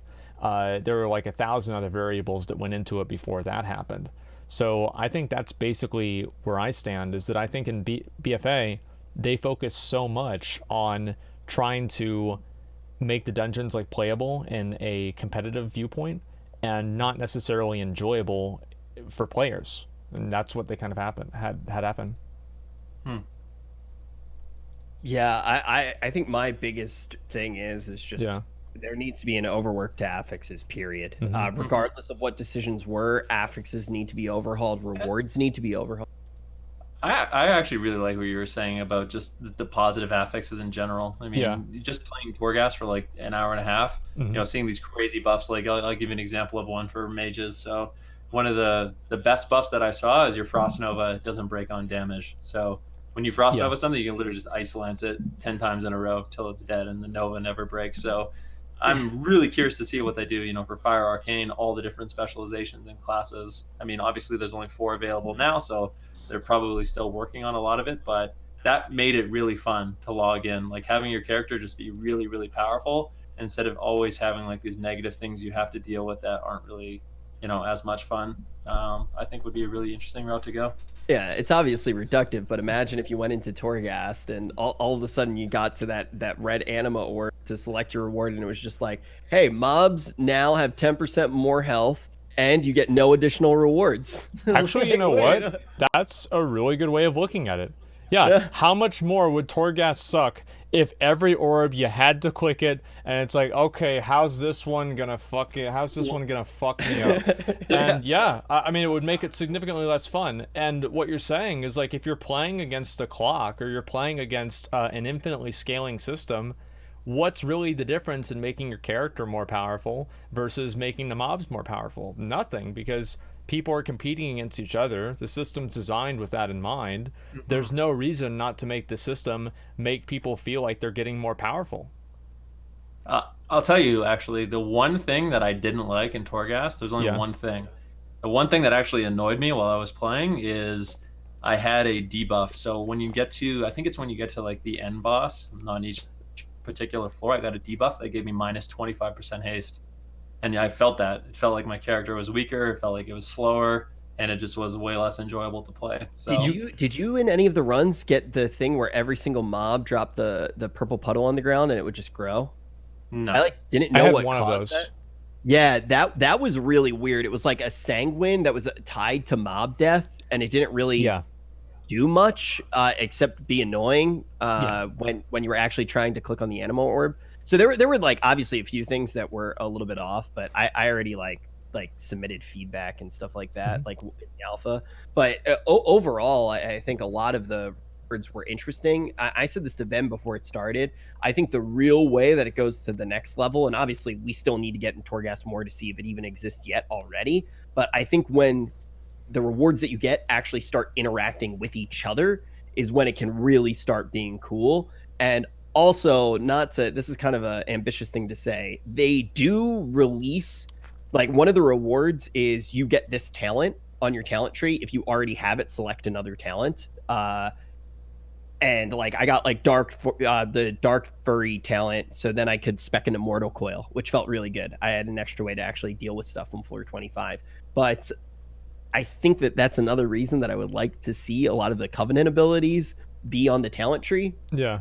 Because then you could get multiple Covenant abilities while you're in Torghast, which seems really good. And I think now with that, we can start to talk about the elephant in the room and grab it by the ivories. I don't even know, how are elephants even real, to quote Asmongold. But I think that when we look at the elephant in the room on this expansion, are you okay, by the way, Asmon? I felt like I need to call I looked you at when one saw of that them. talk. It's like you see an elephant, they've got like, you see like an anteater, for example. They've got a long nose to eat ants. It's like, all right, yeah, that makes sense. But an elephant has like it's like a mob that has like 4 different buffs on it. It's got the ears that cool it down. It's really, really fucking big. It's got the trunk that it can do all kinds of crazy stuff with. It's got the tusks, and it can make the loud noises. Like, this is a highly buffed mob. Loud noises. Yeah. They're like, "Arr!" And then everything runs away. But that's kind of like the trunk that's built into the trunk. You know? Well, you could that's say like that's inside of the same affix, but it's like elephants, they can do all kinds of crazy stuff, and like you look at them and they just look cool. Like I don't know what to say. Like that's how I see it. How is that balanced? Yeah, they're not very balanced. Exactly. I think there are definitely to the elephant though. Yeah. I mean, there are definitely some weaknesses there. But what the fuck were we talking about? Oh yeah, the elephant in the room is covenants. Right. Yeah, covenants, and they're not nearly as cool as elephants. At least that's what the community thinks right now. Ben, how do you feel about the whole covenant situation? So I assume you're talking about covenants, but you're basically locked into one covenant. Is that what you're talking about? Yes, and the power that actually comes along with basically your keystone ability and also the soul binds. Yeah, I think it's going to be a big mistake if they do that. Like, if they implement it that way and you choose one and you're locked in with that one with your character, that's going to be a big mistake. Like, people are going to complain. They're going to complain nonstop. You're going to have to basically play a ton of different alts if you really want to be min-max and be able to play with them all. And I really hope it doesn't get implemented that way. I think that covenants have a lot of potential to be really cool, right? Like I do understand why they're kind of going towards this, but imagine playing World of Warcraft and not being able to fully max out your character, because that's essentially what's happening, right? Doesn't feel good. I mean, like every single time that Blizzard has tried this, it hasn't worked. Like, the idea that people are going to pick what they like based off of the aesthetics is not true. It's because it's just not what people do. Look at Classic WoW, for example. I mean, 90% of the priests that I see on Alliance are dwarves. Why are they dwarves? Because they have Fear Ward. Do Night Elf priests get something unique? I think that they do, but everybody wants to play a dwarf because they can flip when they jump. Yeah, it's pretty much it. Yeah. And that's what people wanna have. And also the other issue is that once that meta becomes established, then everyone else who's not playing that meta is at a disadvantage, not only at like a numerical level, but also whenever everybody in the community thinks, okay, dwarf priests are good, and then they see somebody who's a human or a night elf, and there's just an assumption that that guy's dog shit, or he doesn't know what he's doing. And the fact is that you're going to have a higher pool of people that are dwarf or dwarf priests that are better at the game versus human priests or night elf priests, because everybody who's actually focused on optimizing their character is going to play a dwarf, pretty much. So that's what I'm worried about happening in Covenants, is that even if like an ability is really good in Mythic Plus, maybe it's not going to be very good in PvP. And then also there's the factor of, like, many times we compare like the first best covenant to the second best covenant, but what about the best covenant versus the worst covenant? What's the difference between those two? And ultimately I feel like, because Blizzard will rebalance these talents probably throughout the expansion, and fights will change, metas will change, etc., and different covenants will become more powerful. And I think that's going to end up creating resentment in players, because they will have picked the best covenant for them, and the game changes, and now their best covenant is something else. So it seems like Blizzard's trying to design the game without being informed by the way that the player base makes decisions and approaches content. So it seems really like a good idea, like, oh well, each different one is going to have these different abilities and you can choose them. Like, it sounds very good in a vacuum, but whenever you put that in front of a player base, we've already seen what that looks like many times. And go ahead. No, I was just gonna say, we literally just saw that with corruption. Like, when corruption was first implemented, you'll have tentacles doing the most damage or infinite stars doing the most damage, and players would focus on getting those specific ones, and then they get nerfed or they get changed, and then all of a sudden it doesn't feel good to have those corruptions at all. So that's the thing I'm most afraid of, is picking one, being like kind of happy with it, and then it gets changed and it's out of your control, and then what do you do at that point? You make a new character. This is like, to me, it's unacceptable. Well, the other thing with it, Asmon, I tend to look at Warrior the most. I look at Warrior and the actual abilities that they have, the Covenants, and they are awesome. I don't want to see them get overbalanced. I think that that's the scary thing with the Covenants as well. It's like, best case scenario, it is that 1-2% change that you would have with an actual racial ability that you would necessarily have, and you pick whichever one's hottest, you roll female, and you stand on a mailbox and you make gold, right? You ultimately don't think about that 1%, that 2% difference that you actually have in throughput. I think that these abilities are particularly cool because they're well designed. They have a situational use, and I look at them and I say, hey, I do want to be able to use that. Like, one of the warrior abilities, I was talking about this with Dratnos a few days ago. It looks insane in Mythic Plus. You literally throw out a spear, it shackles all of the targets in there. Yeah, the Kyrian one looks awesome. It's like the one ability that you used to have in Destiny, that the Hunter had, that was really fun to play with. It looks fantastic. It's obviously going to be dog shit on single target. It should be dog shit on single target. I don't want to see that ability get balanced. I want to have the ability to change between it. And I like the idea of making important decisions on your character. Do not get me wrong. I think that all of the Covenants should be a very big decision, but it should be purely cosmetic. And I think that it should actually reach levels that we've never seen in the game before. I think it should change literally every single one of your spell effects. Well, I think that if you choose a Covenant, it makes all of your spell effects in that line, and it's a big defining thing about your character. I mean, remember when Warlocks got green fire? That was really cool. It's like, that dude's awesome. Imagine if you saw a Warlock with blue fire, a Warlock with red fire, and a Warlock with purple fire. If you want me to be honest, I don't like that, because then it's like everybody has it, and no longer spell effect changes matter, because it's just something that everybody gets. Like, I think Blizzard needs to make sure that, like, whenever they're giving out rewards, they, like, attach some sort of prestige to them, because right now there's just so many rewards in the game that everything is just devalued and it doesn't matter. And I think that's something that they really need to work on. I've seen this happen over the years with, like, them adding, like, 8 different Argus mounts of the same reskin, and, like, nobody cares about a single one of them. And, like, the truth is, like, one of them's really hard to get, but the other ones aren't. And, like, you show that to a stream or, like, an audience of people, they can't even recognize which one is which. And it's like, it's not like back in the day whenever you saw Invincible and you knew what that came from, because there wasn't really that many of them in the game. But I do agree with you that the Covenants should have a certain degree of aesthetic appeal in that way. I think it matters a lot. But the other like counterbalance to, or other like thing that comes out from the opposite direction, whatever you want to say, is that whenever you make a best, and there will be a best, everybody knows there's going to be a best, a lot of people, you effectively take the choice away from them because they want to play the game in the most efficient way possible. They might care about aesthetics, but they want to be able to play their character as well as possible. So they're going to just pick whichever one is the best without necessarily looking at which one is the coolest or which one is like the most interesting to them. I think that, you know, we had this in Classic. Like look at a DPS warrior, okay? They've got like, they look like clowns. They've got pink boots, purple shoulders, you know, orange gloves. And why is that? Why are they not wearing a full set? Because it doesn't do good damage. And it's like people don't really make decisions over aesthetics in the same way. Yeah, I agree and disagree with what you're saying. Yeah. I think that it is really important to start creating rewards that aren't oversaturated. Like I 100% agree with the idea that mounts aren't really that interesting anymore because they just pump them out.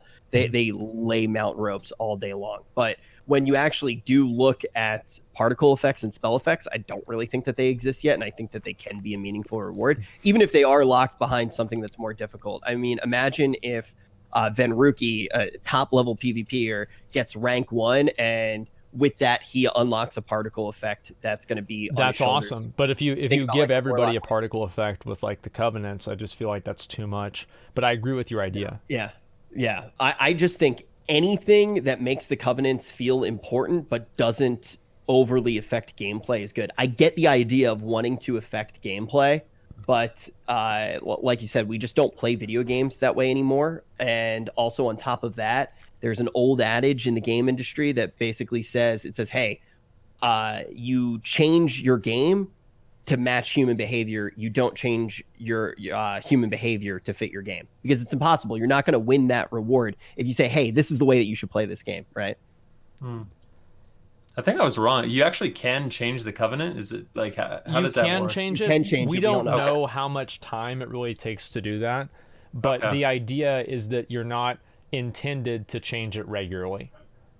Okay, so it's going to be one of those. Okay, so I was wrong about having to delete your character. So I stand corrected there. The chat was telling me. Yeah. So I'm glad they corrected me on that one. But yeah, I think the thing that excites me about the covenant abilities, at least I don't know what they all are for all the different classes, but for mage, they're actually really fun and interesting, and I like them, and I want to be able to play with them all in different content. I think that's the biggest thing for me is I just want to be able to use the different spells and be able to, you know, come up with different builds depending on what content I'm doing. And I just think having access to them all is going to be the thing that is the most fun, personally.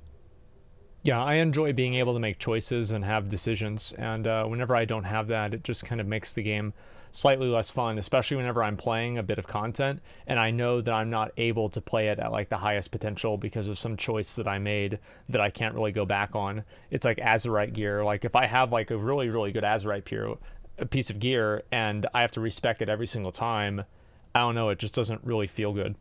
It's like that's kind of like the same logic that they used about, oh, well, you want to have different Azurite gear for each different spec. And that sounds good in a vacuum, but the reality of that is that you're carrying around 3 different helmets and 4 different chest pieces, and it's just annoying because you had to get each one. Like the upsides of covenants too, like they're all of the things that come up as potential fixes, I think are terrible, right? Like what if you can switch it every day? It's like, well, then you didn't make a choice in the first place, so there's really no reason to have it gated behind it. It's like, okay, what if you balance it? It's like, well, then none of the abilities are interesting. I think the only reason that I'm even mildly okay with covenants is because it's a new way to tell the story. And I talked to Nobble about it, and like the way that he outlined how different stories could be told actually got me excited to play the different covenant. And I think that is something cool for players who want to explore the game in that way.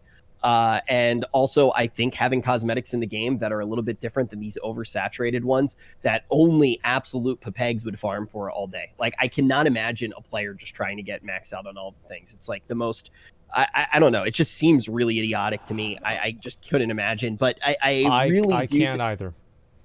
Yeah, it'd be disgusting and shameless. But I do think though that there are some real things with the covenants that look cool in that regard. But when I look at the talent tree and I don't see a 60 talent, I get really sad. Even though we are going to get power, not having it on the talent tree, to me personally, and I could be completely wrong, I could be completely off base, but I feel like those abilities should be on the here's an talent tree. interesting question, right? It's the same thing kind of what you said with Torghast. What would sound better? Being able to choose one ability or getting a new talent tree for all the different covenants and each different ability is from each covenant? I don't know. Like, if they announced that, I would have been more excited. Like, ultimately, I just feel like that's a more exciting and cooler system, even though you don't have to force that choice on people. I don't really like the idea that RPGs are fundamentally built around having to make irreversible choices. I don't agree with that logic that RPGs have to be intended with irreversible choices in the same way that Ian kind of put it forward in the Sloot interview.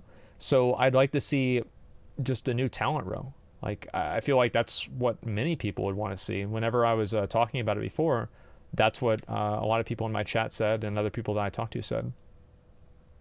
I think that's the one thing in Shadowlands that's been a little bit lackluster to me is looking at my talent tree and having it be the same as it was in BFA, and also basically the same as it was in Legion as well. So I would have liked to see more changes there for sure. And I think, like you said, if they had added, an extra element to your talents with Covenant abilities, it would have been really, really nice. And it seems like any time they add, like you said, where you're kind of like locked into one choice and you have to make these irreversible decisions, they always go back on that and they always allow you a way kind of out of it. For good reason. Everything. Yeah, and it's like usually halfway through. Like, one of the things that I really didn't like about BFA and then also about Legion is that there were clearly broken systems that were in both of these expansions that on the beta and the alpha of the game, people clearly identified, and Blizzard said, no, you're going to like it. And they put it out, and people didn't like it. And they said that they didn't like it ever since the very beginning. And if Blizzard had listened to the player base, they wouldn't have earned as much resentment as they did. It's like, imagine how much better people's perspective on Legion would have been if the Awakening Essence vendor was implemented on release. But it seems like Blizzard creates these systems and then they implement them almost intentionally with them being just bad, and they ignore the feedback that players give, and then later on they implement what players had wanted all along. It's the same thing with account-wide essences. Like, why were there not account-wide essences the moment that 8.3 came out? And also, why do we have this Echoes of Nylothis system? It's just another artificial time gating mechanism that makes it take longer for you to play your alts, as if it's not a huge investment of time already. Like, you already have to deal with going and getting, getting your gear, getting the corruptions, getting your Azerite neck level up. And it's just one chore after another. And cloak. Yeah, and your cloak. I forgot all about that. Yeah, you've got to do visions over and over and over and over. That's the worst one. And then in order to do the visions, you have to get the coalescing visions, and that means you have to do dailies. So it's just there's one thing that leads into another, and ultimately what it comes down to is you just sitting there and repeating the same content over and over. And I think that really people play alts because they want to experience the end game in a different way. I think that's the general reason why people play alts. So if you know why people play alts and what they're trying to get out of it, why do you put all of these different barriers in front of that and not allow them to experience and enjoy the game? And I don't understand that. It doesn't make any sense to me. And what I really don't want to see happen with Shadowlands, and what's made me very cynical, is whenever we have a system like the Legendaries in Legion or a system like Azerite gear, and you guys remember it wasn't tradable on release. And we didn't have the Titan Resident vendor on release. So if you didn't get the right Azerite chest piece out of the raid, or somebody else got it and you didn't get it, they can't trade it to you, there's nothing that you can do about it. So what ends up happening there is that you're just sitting and waiting for this thing to happen, and then finally they add the patch that does the thing that everybody in the player base had been asking for ever since beta, and it gives everybody the question, why the fuck have I been playing the game for the last however many months just for them to hold back a change that would have made it better the whole time? I'm gonna, just to be fair though, I very much trust every single person who watches ALLCRAFT, right? Like every single person in this chat right now, I think that they're probably right. Yeah. I do not feel that way with every single player in the game, or probably anyone watching the show. No, I'm kidding. But like in all seriousness, I think that there is a lot of shit feedback. I think a lot of players think they do, but they don't. In all actuality, I actually do think that you can't just necessarily be in the mindset of it's like, we asked for it, so it was great. Does that happen a lot of the time? Yes, I do think that does happen a lot of the time. And I think that obviously the developers have been wrong, and sometimes the community overall has been right, but not every time. I mean, you're right. Look at stat the PvP, templates. Look at the PvP. Yeah, I was literally about to say, look at the PvP community asking for stat templates. They listened, and those things were.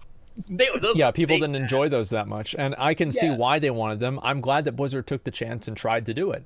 And I think that's really what it comes down to, is that Blizzard listening to the player base. And I think that you do need to have a certain level of mutual respect there. And I think that also, more than that, whenever you see systems that are like the Awakening Essence system get added in, it also gives the player some sort of idea that like they're not being respected. Their time is not really being respected in the way that it should be. And I think that people are constantly forced to repeat the same content over and over and over to artificially increase their game time or their play time or their online time in order to meet metrics that are probably created by executives somewhere.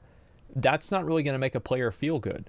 And I think that's ultimately what games are about, is it's about making people feel good, and having to continuously repeat the same exact things over and over and over, like whether it be Coalescent Visions, whether it be doing the cloak quest for the third time, the fourth time.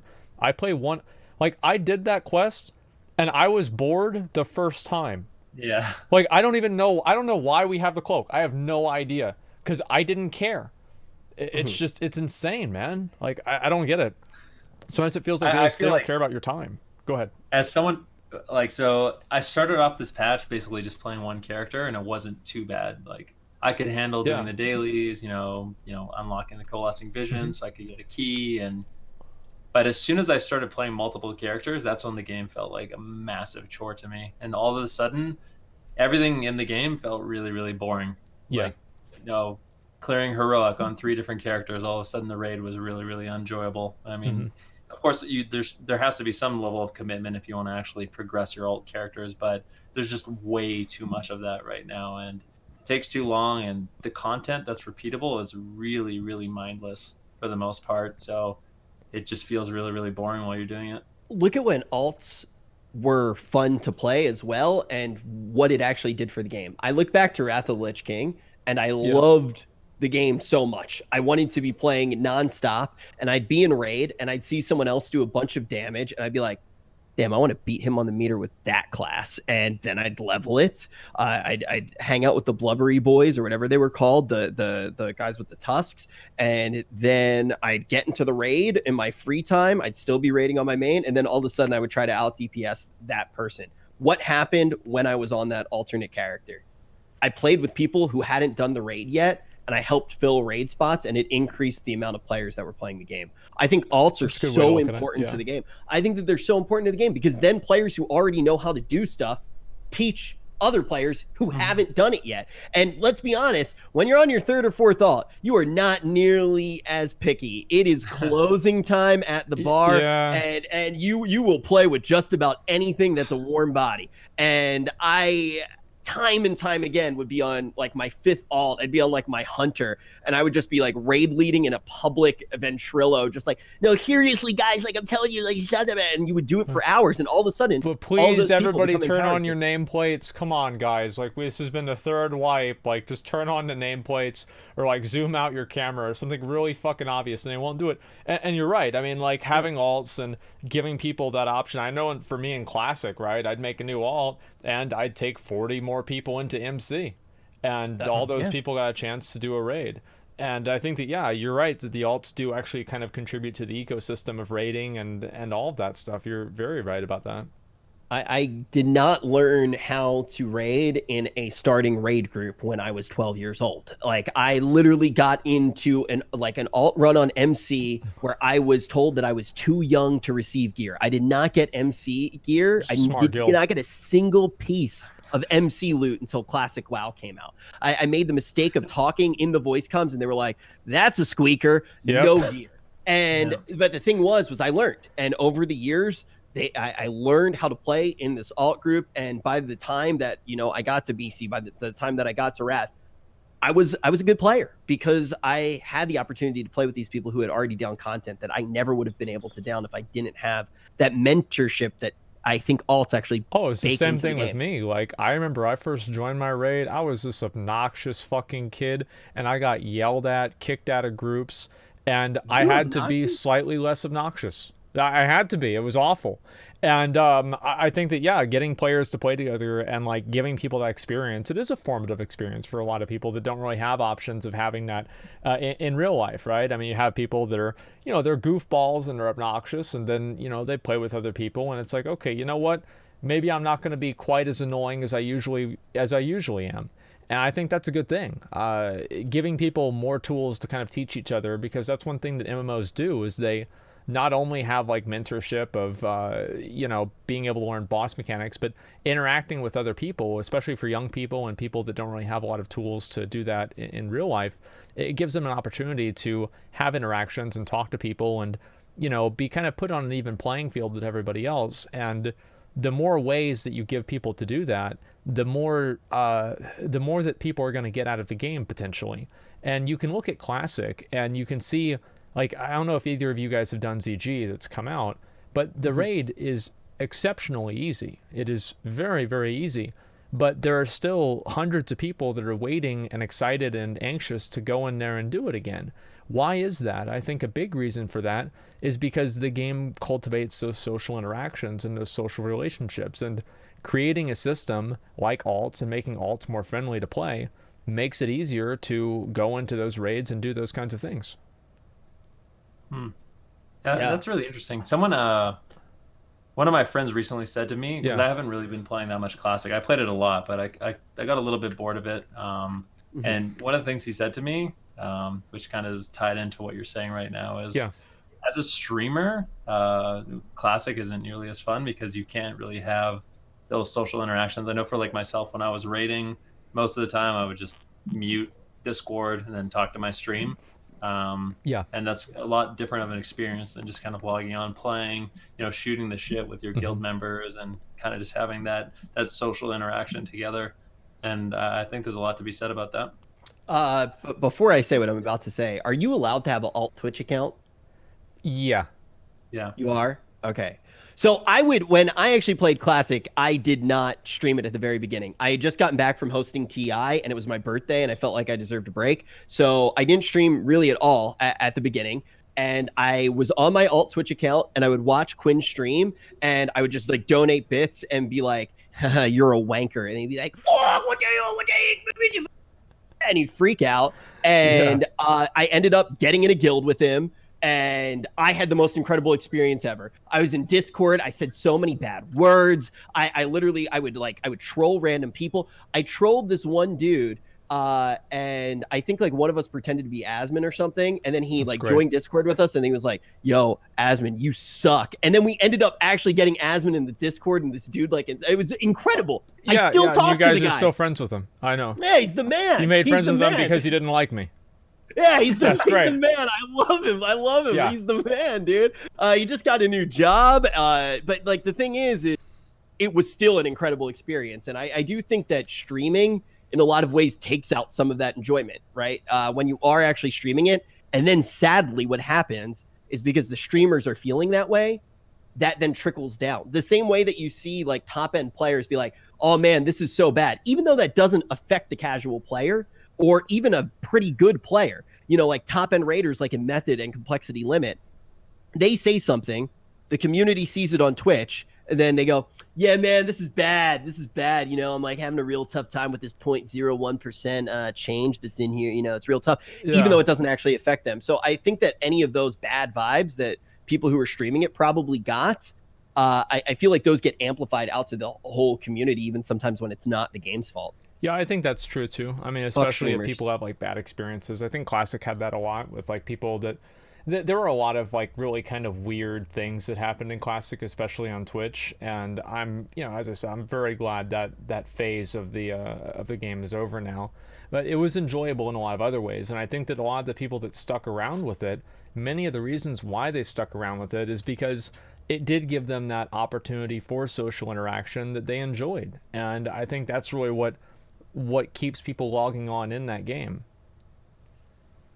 And so that's one of the big reasons why it's important to do everything else to emphasize that in retail WoW. I think that's one of the big things that retail WoW doesn't have now, is it doesn't give people those tools to interact with each other and play together, and it doesn't necessitate that in the same way that it does with Classic. Yeah, I mean, that's a lot to think about. I actually just like looked at chat and people were highlighting it, and I'm not sure if it's purple or it's red anymore. I actually think I might be color. I'm so scared about that. The other thing I'm obviously scared about is how Covenant to be implemented. I think we've talked about that though quite a bit, but I think what we really should do now, and I hate to do it because I think we've talked about a lot of things that are really positive about the game, which feels really nice. I do want to talk about some of the things that we really did not like in BFA.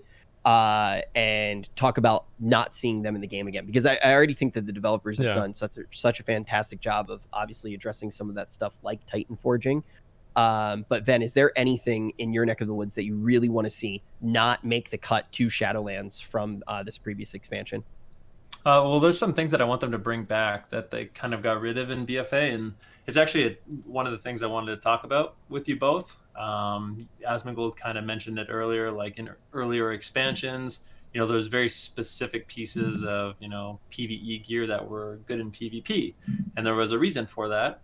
PvP gear had its own specific secondary stat, resilience, and it also had set bonuses that were really good in PvP. And I think the fact that they removed set bonuses in BFA is I don't like it. I'd like them to bring that back in. And I think that's one of those things, one of those knobs that they can tune that make it so, if you're a PvPer and you're getting PvP gear, it's going to be good, in that aspect of the game. Or if you're a raider and you pick up the raid gear, then that gear is going to be exceptional in the raid. And it makes it so you don't necessarily have to do aspects of the game that you don't enjoy nearly as much, and the gear that you're getting from the content you enjoy is going to be powerful in that specific avenue. I like having like one really big deterministic chase piece in pretty much every avenue, like especially with PvP vendors coming back. Like I love the idea of, if I hit this rating, I 100% am going to be able to purchase these shoulders, which are great in every aspect of the game. This trinket in the raid is fantastic. It's on an early boss. Like I'm going to be able to get it. I like crafting, having powerful rewards as well. But if there are alternate pieces that still allow you to have good throughput, like I've always said, I think that a player should be able to like 90% of get 90% of their power just doing what they want to do, even if it's less efficient than if they played every aspect of the game. But it is cool to have those chase pieces, make people take risks. And, at a certain point, there's obviously going to be a lot to do, even just with actual gameplay, not chores, where you go, I really don't like threes, for example, or I really don't like Mythic Plus. I'm just going to let this chase piece sit by the wayside, and that's where I'll take my hit on character progression. Instead, I'm going to grind really hard at what I love. I really do think that that's something that could be very important moving forward. I also do want to mention, Asmon, it just popped into my head. This is based off of something you just said. You were bringing up some of those things that you were kind of worried about how things were going to be implemented. I thought this was one of the most important things that I heard Ian say. That interview with Sloot was so good, by the way. It was one of the best things that I think we've really seen as a community in a really long time. Huge shout out to Sloot with that. Also, there's a very high chance he's the next guest on the show, by the way. A little bit of a spoiler. We're just trying to make sure that scheduling's all 100% good based off of what is released the next week, potentially. We obviously don't know yet. But he did a fantastic job with that interview. And one of the things that Ian said was, with Azerite in particular, he was like, we thought that a lot of the bad feedback was because players just didn't see the cool traits yet. And then all the traits came out, and we realized that maybe that wasn't the issue. Well, that's what I'm saying. It's like they but think admitting that, people, that fault was big. Well, I know, but like now they're doing it again. So yeah, it's almost like it's a lesson learned, and then it just is the exact same thing happening over and over. Not actually learning from the mistakes of previous failed experiments. That was pretty much my question. I mean, do you think when we hear that acknowledgement that they have already learned from it, or still a thing that we necessarily aren't learning yet. Because one of the things that was said, and I'm just playing devil's avocado here. One of the things that was said, though, by Ian, he was like, hey, look, rather than wanting to see covenants not work, he's like, please want covenants to work kind of idea, right? Like look at it from the bright side. If it doesn't, though, we will try to get rid of it, right? What was pretty much what he said. So, which is like, they made a completely reasonable statement about it. I mean, they want to try to salvage the system. I still think it's a terrible idea, but I will try it out and we'll see what happens. I think that, it's part of what I said about like the mutual respect. I mean, they spent a long time doing this, but where I think like the issue around covenants, and it was the same thing. I used another parallel, which was the Pantheon trinkets. You guys remember that from Argus, where they would just randomly drop for people? You're gonna like the way they drop. Yeah. And Ian even said you're gonna like the way they drop, which is like, no, like, why would you think that? Like, why would anybody think that? Like, is dog shit. And basically what ends up happening is that they have like a vision in their mind of the way they want the game to be, and then they design the game with that vision in mind, and they stick their head in the sand and they're like, oh, everybody's just gonna like this. They're just not seeing it the way that we see it. And they're right. Because players don't look at the game as game developers. They look at the game as players. They don't look at how cool and how interesting a system is. They look at how to beat the game. So in a way, it feels like the game developers sometimes design the game to look cool or to have interesting systems that don't actually they don't actually make the game better. They just feel good for developers to make. And they have like a vision with the covenants where you have these abilities and everything like that. And they're not willing to compromise their vision for the betterment of the game, which is what I'm worried about happening with covenants. Yeah, I think there are some moments, Ben, where it does feel like, kind of with what Asmon's saying, that the game's almost designed for spreadsheets, right? It's like, well, because Titan Forging exists, this robot sim will play for X amount of hours to try to achieve that goal, and will always feel excited. And what? Didn't get loot? Well, got Azerite power progression, like feels so good. And the reference too with that particular raid tier, Ben, you and I were raiding together during that time. We were actually in the same guild raiding. That was the tier that made our guild fall apart when NMP was kind of the first casualty. Didn't get that fucking mount, man. Hey, and like people like dude, if I didn't get the mount and I thought somebody else got it and I didn't get it, I'd be pissed too. I don't know if I'd leave, but I'd be like, hey, you know what, guys, I might show up next week, maybe not. It is what it is.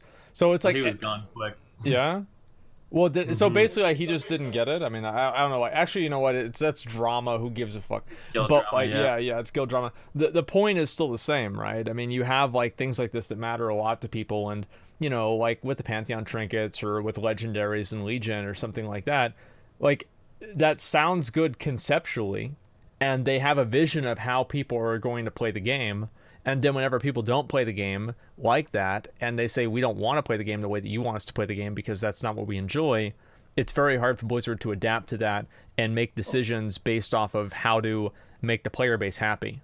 And I think that's a big growing pain that they have every expansion now. Yeah.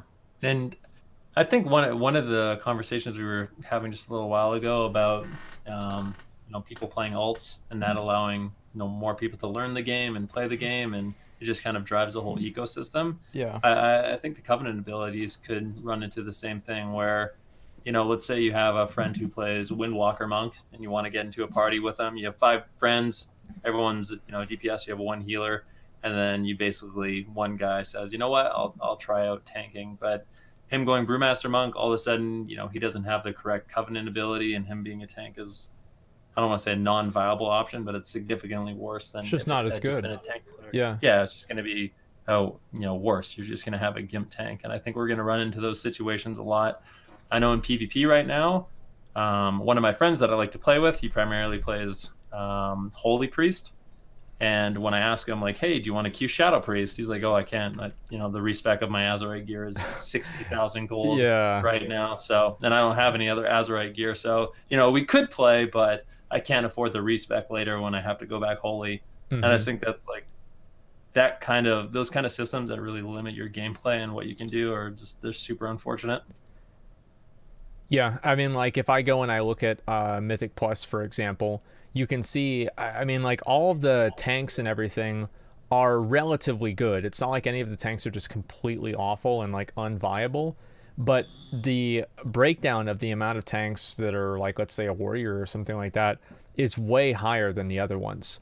And I think that people really underestimate the power of a meta. And I think that they underestimate the impact of metas. Because if you look at the game as a whole right now, Horde is much more popular than Alliance. So if you want to raid on Alliance, you're going to have a bad time. If you want to do PvP on Alliance, it's not really as bad now, but it's as far as I know, harder to do. And so changes that were made that affect really only the top 1% of players cascade down, and they affect a larger percentage of the player base to the point where if you want to even do heroic raids now, your experience is diminished if you're playing Alliance because you don't have you don't have the same options of finding groups, you don't have the same quality of players, and it's just worse. So and like all of that is created by racial abilities that have a very, very small impact on gameplay for most people. So it matters to a lot of people. Yeah, I think that's a really good point. As someone who has recently gone Alliance, longtime Horde player, went Alliance for PvP. It's actually pretty insane. So in North America, there's only 2 servers where Alliance has any population whatsoever. Yeah. And even just like using LFG to, find people to do Mythic Plus, it's insane the difference between Horde and Alliance. Mm-hmm. I really think that the story, as of now, should have dissolved the Alliance and Horde. And instead of getting allied races, we should actually have like inter races, and like you'd be able to like pick like Draenei, Orc, and like stuff like. I would mix Draenei with everything. I think that they're by far one of the most advanced races on the planet. I'm a big fan of the Draenei character model. I do want to say right now, I see a lot of people do not minus 1500 right now. Keep your chat points. They're like gold here, even if you are jacked up on channel points. Try to keep them. I see a lot of people using them right now to ask questions. Towards the end, we obviously will do. Let's let people know that. If you guys want to tweet at us, just do hashtag ALLCRAFT. That way I can kind of sort through all of the questions on stream, and we can actually address some of your questions and get to talking about some of those. Yeah, so definitely like Twitter is probably ideal. And then at the very end of the night, we'll actually do the viewer call-ins. That's like a new thing. We're doing that tonight, right?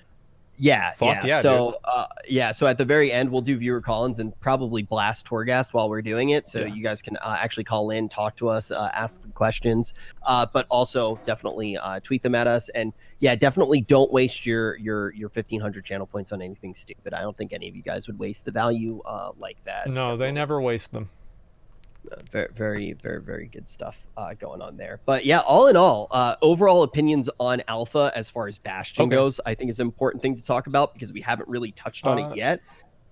You know what, Ven, why don't you go first? What do you think about the Alpha overall, the zone, etc.? The zone, thematically, I think it's awesome. Like I've been really enjoying running around doing the quests. Like I said, I feel like some classes right now, they feel a lot better than others. As a PvPer, there's still PvP talents that have yet to be, introduced. Yeah. I'm really looking forward to seeing them. Torghast coming out today was a pleasant surprise. I'll say that. It's something that I think I'm really going to look forward to doing. I mean, my plan for tomorrow is basically just try to get as far as I can, get as many abilities as I can. I was pretty far. I'm a little disappointed that we all got kicked out and had to get reset because I like the build that I hate to say it, but that might have been because I talked to an NPC. Okay. Like, well, that's my bad, dude. I'm sorry. I didn't mean it, I promise. Okay. Yeah, but I like it. Honestly, the changes that I see so far, I think there could be more, but I'm excited to see, what they're doing with professions, getting to, tinker and mess around with that a little bit. I think the Covenant abilities, although they might not be, implemented in the best way as terms of actually using them, so far I actually like them a lot. Like Radiant Spark for Mage seems really interesting. I think it's going to add some depth to the class, and I haven't had a chance to play all of the classes, like I said, but overwhelmed. I mean, this has been a lot better of an alpha than what we saw in BFA, in my opinion. Yeah, it's very true. I also like the new dungeon. I think it's cool. I actually, so I haven't gotten to do it, and every time I watch somebody stream, they were on like the first or second boss, and their group fell apart. So I actually haven't seen. Yeah, I haven't seen the whole thing yet. I actually like. I was watching your stream, Asmon, and you like managed to get your live warrior over, and dude, we just we ran that whole thing, deleting stuff, and then I saw a tweet from Warcraft that was like, "Hey, please do not move over your character; they will be absolutely broken." Yeah, that would be awful, wouldn't it? But I don't know. I'd like to go back and try it again, like with my character, because like the people that we were playing with, I think I was the only other character that was copied over. A lot of the other people in that first group, like, I felt like they were kind of just like trying out a new class, and so I'd like to see it with like a group of people that were like more coordinated. But the dungeon felt good, like the zone felt really good too. I liked just the aesthetics of the zone. I liked it a lot more than, let's say, like Nazmir or Vol'dun, for example, the first time that I saw it. Like, obviously, each zone looks cool. I mean, it's like, as WoW fans, like, we're going to see new zones and be like, oh, wow, that's awesome. But at the same time, like, I do think that the Shadowlands zones are better, in my opinion. And they're more unique, too. I actually, usually, it's been a while since I've gotten really hyped over multiple zones, because I feel like sometimes you kind of fall into that conundrum where stuff's a little bit too flat, right? Mm-hmm. Like you had that overall expansion theme and everything obviously is tied together, which is nice, but it goes a little bit too far. Like sometimes you get into the scenario where it's like, man, if I see another horde style raid, or if I see another green fire pool, I'm going to just lose my mind and like download Fork Knife or something. This time around, it's actually so nice to see the variance, and also how that variance in style ripples out to multiple assets of the game. Like you play in one zone, and the abilities feel like they should come from that zone. And if they continue to have that, I agree with that. Yeah, I think this expansion will win. Yeah. I hate to say like, oh yeah, I think this expansion is going to be so good. It's going to be awesome. I'm going to love it. But everything that I've seen so far out of Shadowlands makes me excited to play the game. And that's something that I couldn't really say about beta for BFA. Like I played. You hate to say it because you're worried about being disappointed, or what? Well, I'm worried about people being like, "Oh yeah, you said that last time. Now you're saying it again." Okay, yeah, we see how it is. So yeah, that's what I kind of worry about. So I'm very measured with my my enthusiasm, but internally I'm thinking to myself, man, this is really fucking cool. Like I see the new sets; these are really fucking cool. All kinds of other stuff. It's so good, it's scary right now. Yeah, in a lot of ways. It's like one of those things. Like, have you ever been like on like first? I've never been on a date, but I imagine that this is something that happens because I watch television. You go on a first date, and the person's a little bit too perfect, and you're like, are they in a cult? Are they going to try to hurt my family? Like, there's something wrong. Why are you going out? There's definitely got to be a catch here. What's going on? Are they going to increase the sub fee? Is it going to be like some kind of pay to win? Are you going to be able to buy bonus roll coins? Like, come on, Blizzard. Like, what? We're waiting for it. Do not give them any ideas of that. Like, oh wait, we can charge $5. I'm actually I'm very excited for the expansion. I'm really enjoying Torghast. I think it's interesting. I think it's like really great solo content. I feel like ever since Blizzard made the Mage Tower and they saw how popular that was, that really gave them a larger insight into how popular solo content is in WoW. And I don't think that's a bad thing either. I mean, even in Classic, you just had a different version of solo content. You had things like, doing your professions or farming gold or something like that. Solo content has always been a very big part of WoW. And I'm really glad to see Blizzard realizing that and actually putting that into the game and making more content for players that enjoy that kind of stuff. For me personally, I've really enjoyed it. I have a question for you both. When the Mage Towers first came out, it was kind of like it's kind of like how Horrific Visions are for me now. So when the Mage Towers first came out, I took a great pride in completing the Frost, the Fire, and the Arcane Challenge the first week it came out. Before I had like really good gear, I didn't raid, so I was just working with PvP gear at that time, and the fact that it was so challenging and I completed it really, really, really. Did you do I was yours day super one? happy with myself. What? Pardon me? Did you do yours day one? Yeah, Yeah. I did. I what I did with mine is I practiced it a few times off stream because it came out at night, and I was like, okay, I'm gonna go live just to show these kids how to do it, and I just choked. I choked for like 2 hours. Like I got him down to 10%. I fucking hit go live, and then I just choked for 2 hours. I was so fucking furious. And then the prop paladin one. There's an emote, one of my emotes are Asmon Smash. What happened with the prop paladin one? I almost went in there and just straight up one shot the prop paladin challenge, which was the hardest one. And then, like, I'll be honest, guys, I rewatched that clip like 10 times. Man, that was some bullshit that I got knocked off the edge for. Like, that was some straight up bullshit. But like the mage tower was awesome, but what you're saying is like it got boring over time. Is that what you're trying to get No. at? Okay, go ahead. Well, what I was gonna say is, like, for me, it was so fun because there was so much challenge, and it almost felt like there was like prestige associated with doing it. Yeah. And it was same with visions, like, you know, trying to get a full clear and then doing a full clear with 5 mass when you still don't have all the technology unlocked, and you know your cloak isn't a super high level. It made it feel really good when you actually accomplished that goal. But what didn't feel good is, you know, when people started doing it 3 months later, when it was really easy, and, you know, people were rolling in at the end of Legion in the Mage Tower, doing the challenges with basically no effort whatsoever. My question to you is, do you feel like content like that solo content should get so easy over the course of an expansion to where it's almost so that's a really interesting question, because we are, you know, like many people that got it on day one, you're like the 1% of the 1%. Like, yeah, it's like 1 in 10,000 people, like out of the active classes, probably got it on day one or like in the first week. It was probably very rare. And so for people that are very, very into the game, perceptually, we're going to see a lot of people getting it. But if you look at the overall population, I do think many of them probably do struggle with 5 mask runs now. And I think that having content that's designed for the 1% is okay. But I still do think that there's not like a huge population of people that are just clearing 5 mask visions. Like for that's you, fair. Like for me, like I tried to do a 5 mask vision now without using any of the orbs and without having like anything at all. And that's like another added layer of difficulty. But I know there are plenty of people out there that probably struggle with that a lot. So I didn't really think that the Mage Tower being easier with gear was a bad thing, but I did think that it was a good thing that they got rid of it after the expansion was over. So it's like there's a certain amount of prestige about having things early, and then there's also the prestige about having them at all.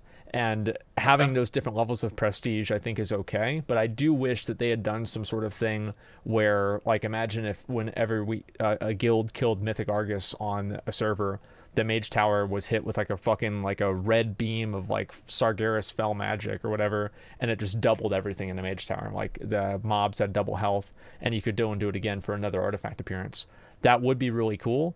But I think that in the larger scheme of things, the Mage Tower was still a hard to get item for many players. But I don't know about that. Maybe I'm wrong. Maybe I'm kind of underestimating the amount of people that completed it. But I think that it's hard to say. Go ahead.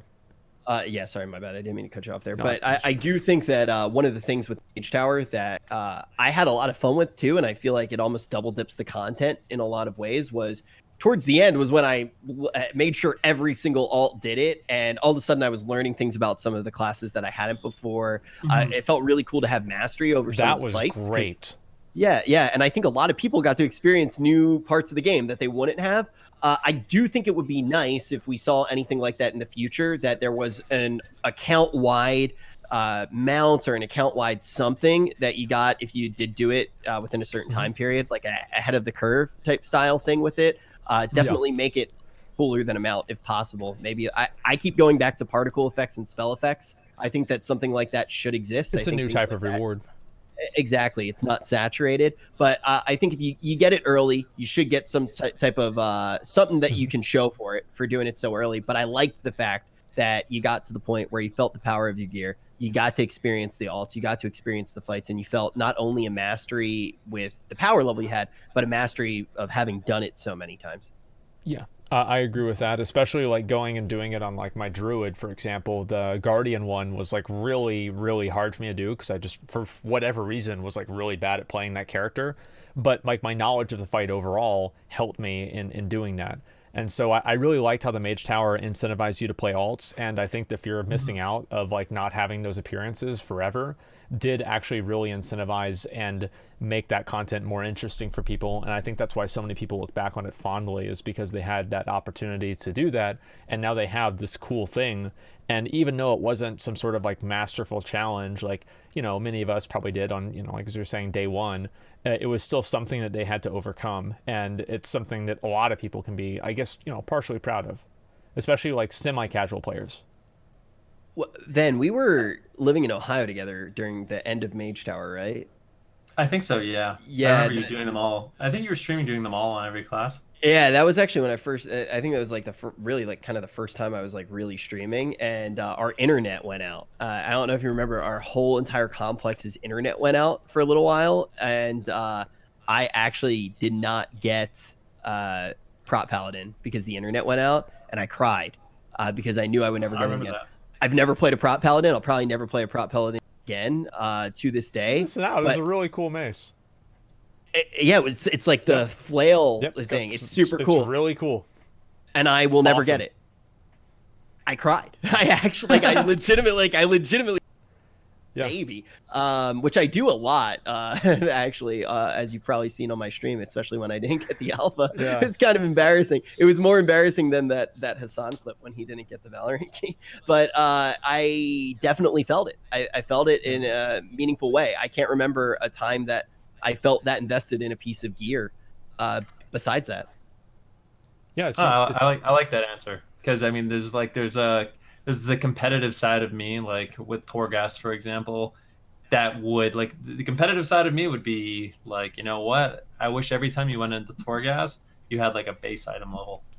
But I think that would be really, I think for the most part people would think that was like boring. You know, people want to try out the new gear that they're getting and the new trinkets, and see themselves, you know, get progressively stronger. But it would be cool if there was like, you know, like a challenge mode version or something like that, where you started with like a base level of gear and see how far you could push it with just like really, really potato status gear. That would be even playing field for everybody. Yeah, like I think that sucks, right? I like would if there love if there was a competition. well, that's what I with think. it, Like I think the competitions, they competition should do it. Exactly.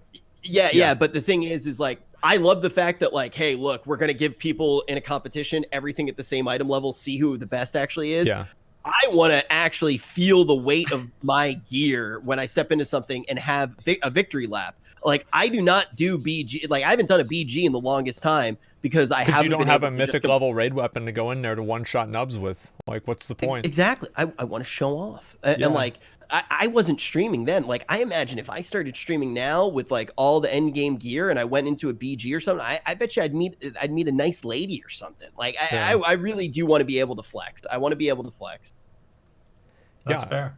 And like, yeah, that's always been like kind of an issue that I think Blizzard's had, especially recently, now that they're trying to get more into like the esports category and making the game competitively viable, is like, how can they make the competitive minded players happy and design systems that are, you know, are good for them, while at the same time being able to design something that's good for anybody else that's playing it just casually.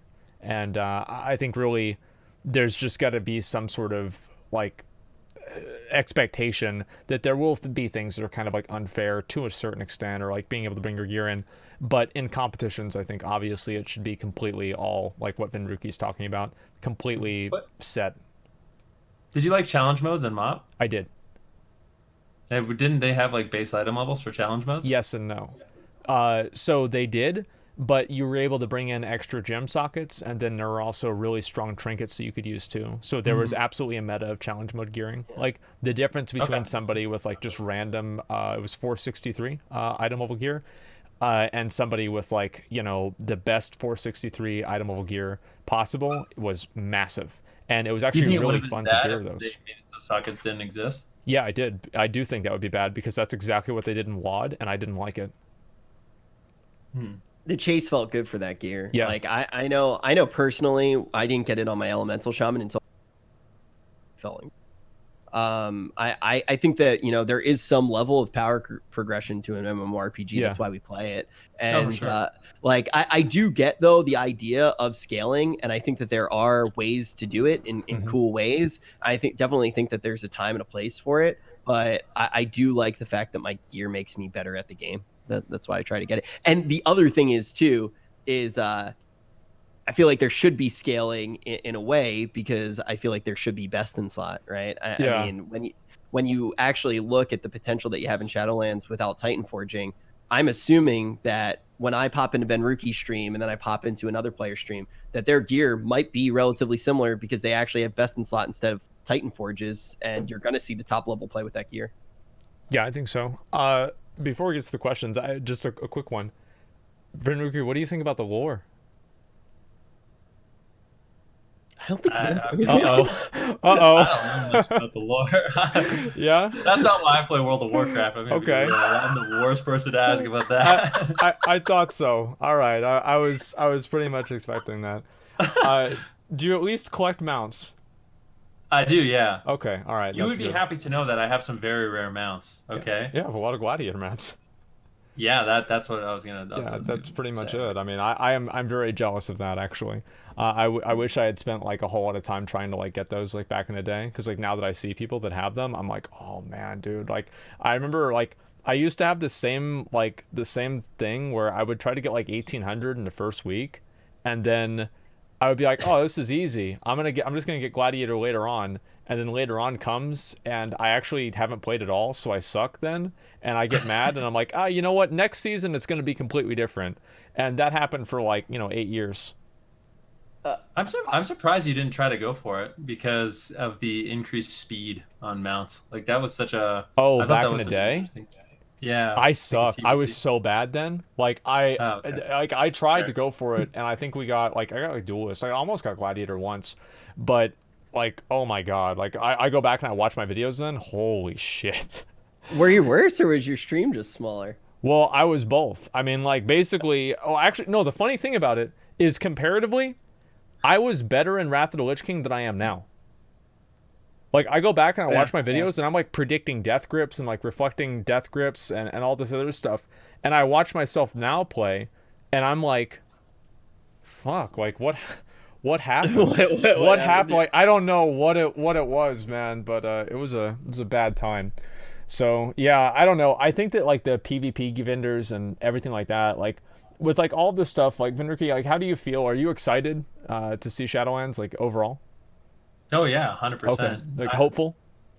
Yeah, definitely hopeful. Like I said, everything I've seen so far, especially just the vendors and being able to get like some level of deterministic gearing. I'm really looking forward to that, because right now it's a little bit rough. I mean, BFA definitely had its moments, but overall, I would say it's probably not my favorite expansion. Okay, you were going to say the worst, weren't you?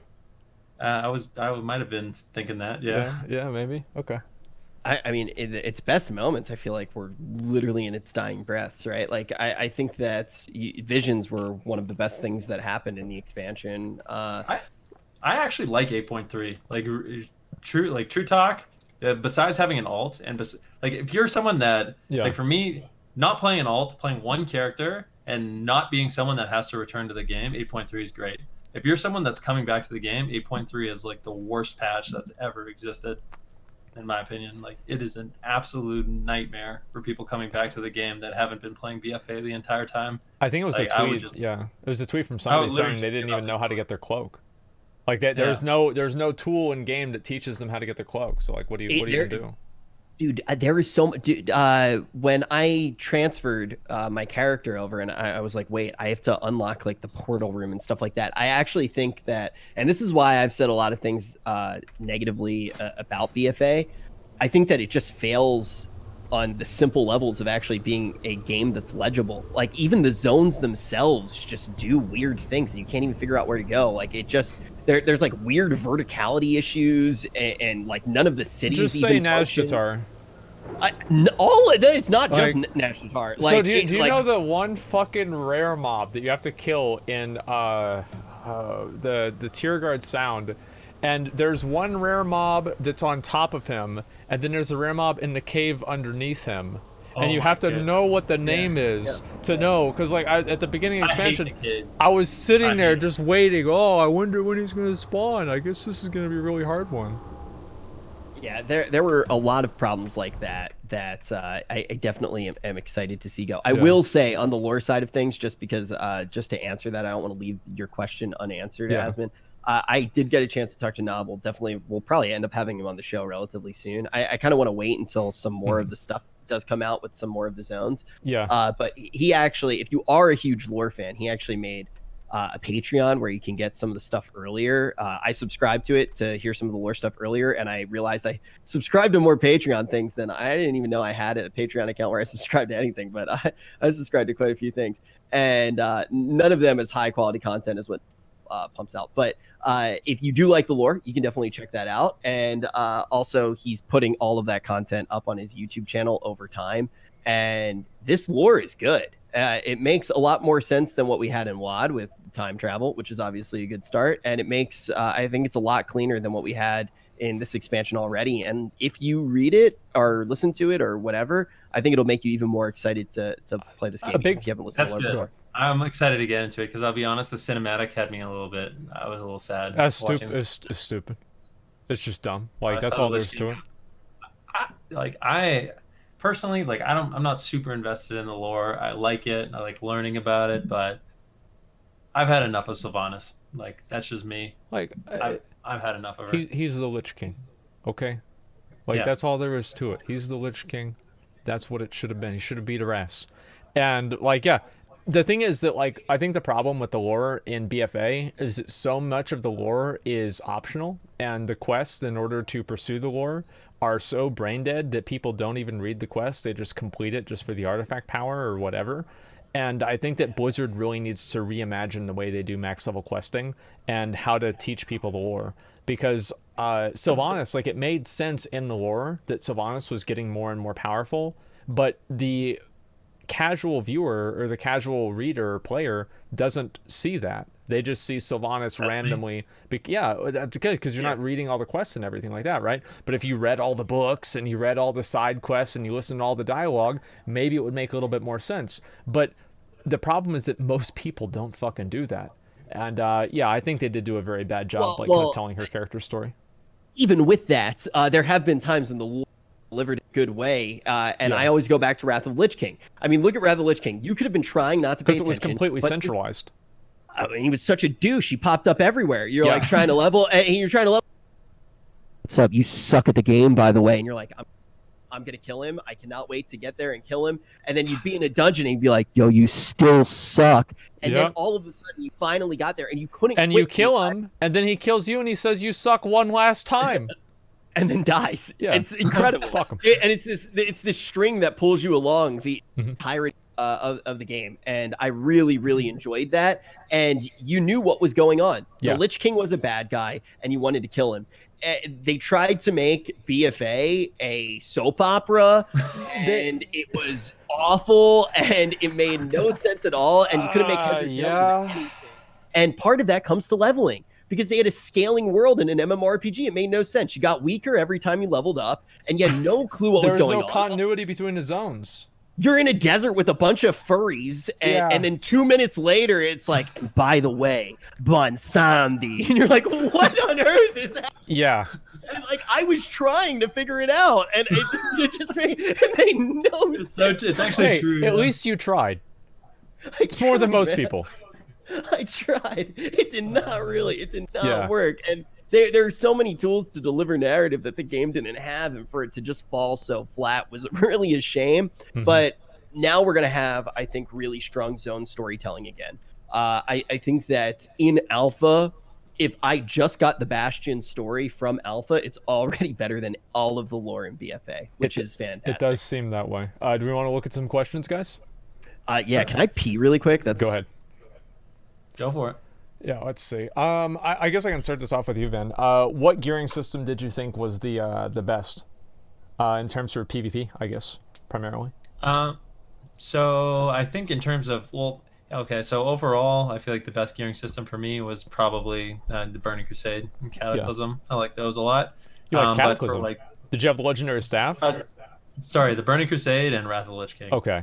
Burning Crusade and Wrath of the Lich King. I did not have the legendary staff in Cataclysm, but just any time I could go pick up gear that was competitive. I think another thing we haven't really talked about was like just being able to get honor gear. So for PvPers, being able to go queue Battlegrounds, have a reason to queue Battlegrounds, feed into the ecosystem of wanting to play Battlegrounds, because Rich was kind of talking about going into Battlegrounds and flexing on people with, your amazing gear. Fuck but yeah. that only really happens if people are actually playing. And if you give people a reason to play, they can get this really cool set of honor gear that starts them off, doing, rated content like Arena or rated Battlegrounds. That's another thing I really hope that they implement. Yeah, like they don't do anything with RBGs at all. What do you think about the hidden system where like if you hit somebody for 50k and then on their screen they only take 30? I hate it. It's I just absolutely hate it. It's been a nightmare. It's one of the things they're with lying BFA to the that's given me players. Nightmares. Yeah, it's insane. I still to this day, there was a really funny thing that happened to me while I was leveling up in Battle for Azeroth on my mage. Mm-hmm. I ran into a Moonkin. I leveled pretty fast, so I think I was like 117. Oh, I know what's going to happen here. 111. Yep. I wonder who wins. He literally just two-shot me. Yep. There you go. And I complained. I was like, okay, well, why am I 6 levels higher than this guy? And he's just killing me. The funny thing about it is that I asked you the question, and everybody in the chat was like, what? What are you talking about? They didn't even know it. Like, you guys don't know this. Like, there's a big gear difference between player A and player B. Player A that has a lot of gear hits player B for 50,000 damage, but player B only takes 35. So they're literally just lying to you with the numbers to make you feel good. It's insane. Those things, they should not exist. No. Like, I cannot believe how many people don't know about that right now. Well, they intentionally don't tell you. I feel like it's hidden for a reason. And I don't know. You can notice it a lot. Like if you PvP and you have like damage meters. Reaping Flames is big too. Yeah, if you have damage meters, you can like look at your death log and be like, oh man, that guy just chaos bolted me for 200k, and your friend will say, no, he actually chaos bolted you for 270k. Like that's how big of a discrepancy. And there is. I think it's based off your item level and your max health. Mm-hmm. It's really bizarre. Dude, it was really, I mean, like the thing that a lot of people didn't know too, beginning of the expansion, I mean, obviously they fixed it, but that was wild. Yeah. That's what we were talking, dude, I was talking about when I got ganked by a Moonkin. I was leveling up. Everyone was making fun of me because I lost to this 111 Moonkin. I thought I played the fight well. He just killed me instantly. I couldn't do much. And then the thing that I forget who it was, I like tweeted it out that, this is ridiculous, blah, blah, blah. And someone said that they ran a simulation and I would have lost if they were at 117 too. It was like the biggest meme in my stream for a long time. Let me see if I can do this because I actually want to test out this frame anyway. Let me see if I can show this frame of the Sea-Doo clip. And this is actually what I was trying to get and show you guys. So people can get an idea of what it actually looks like, okay? Let me pull this up. Okay. All right. So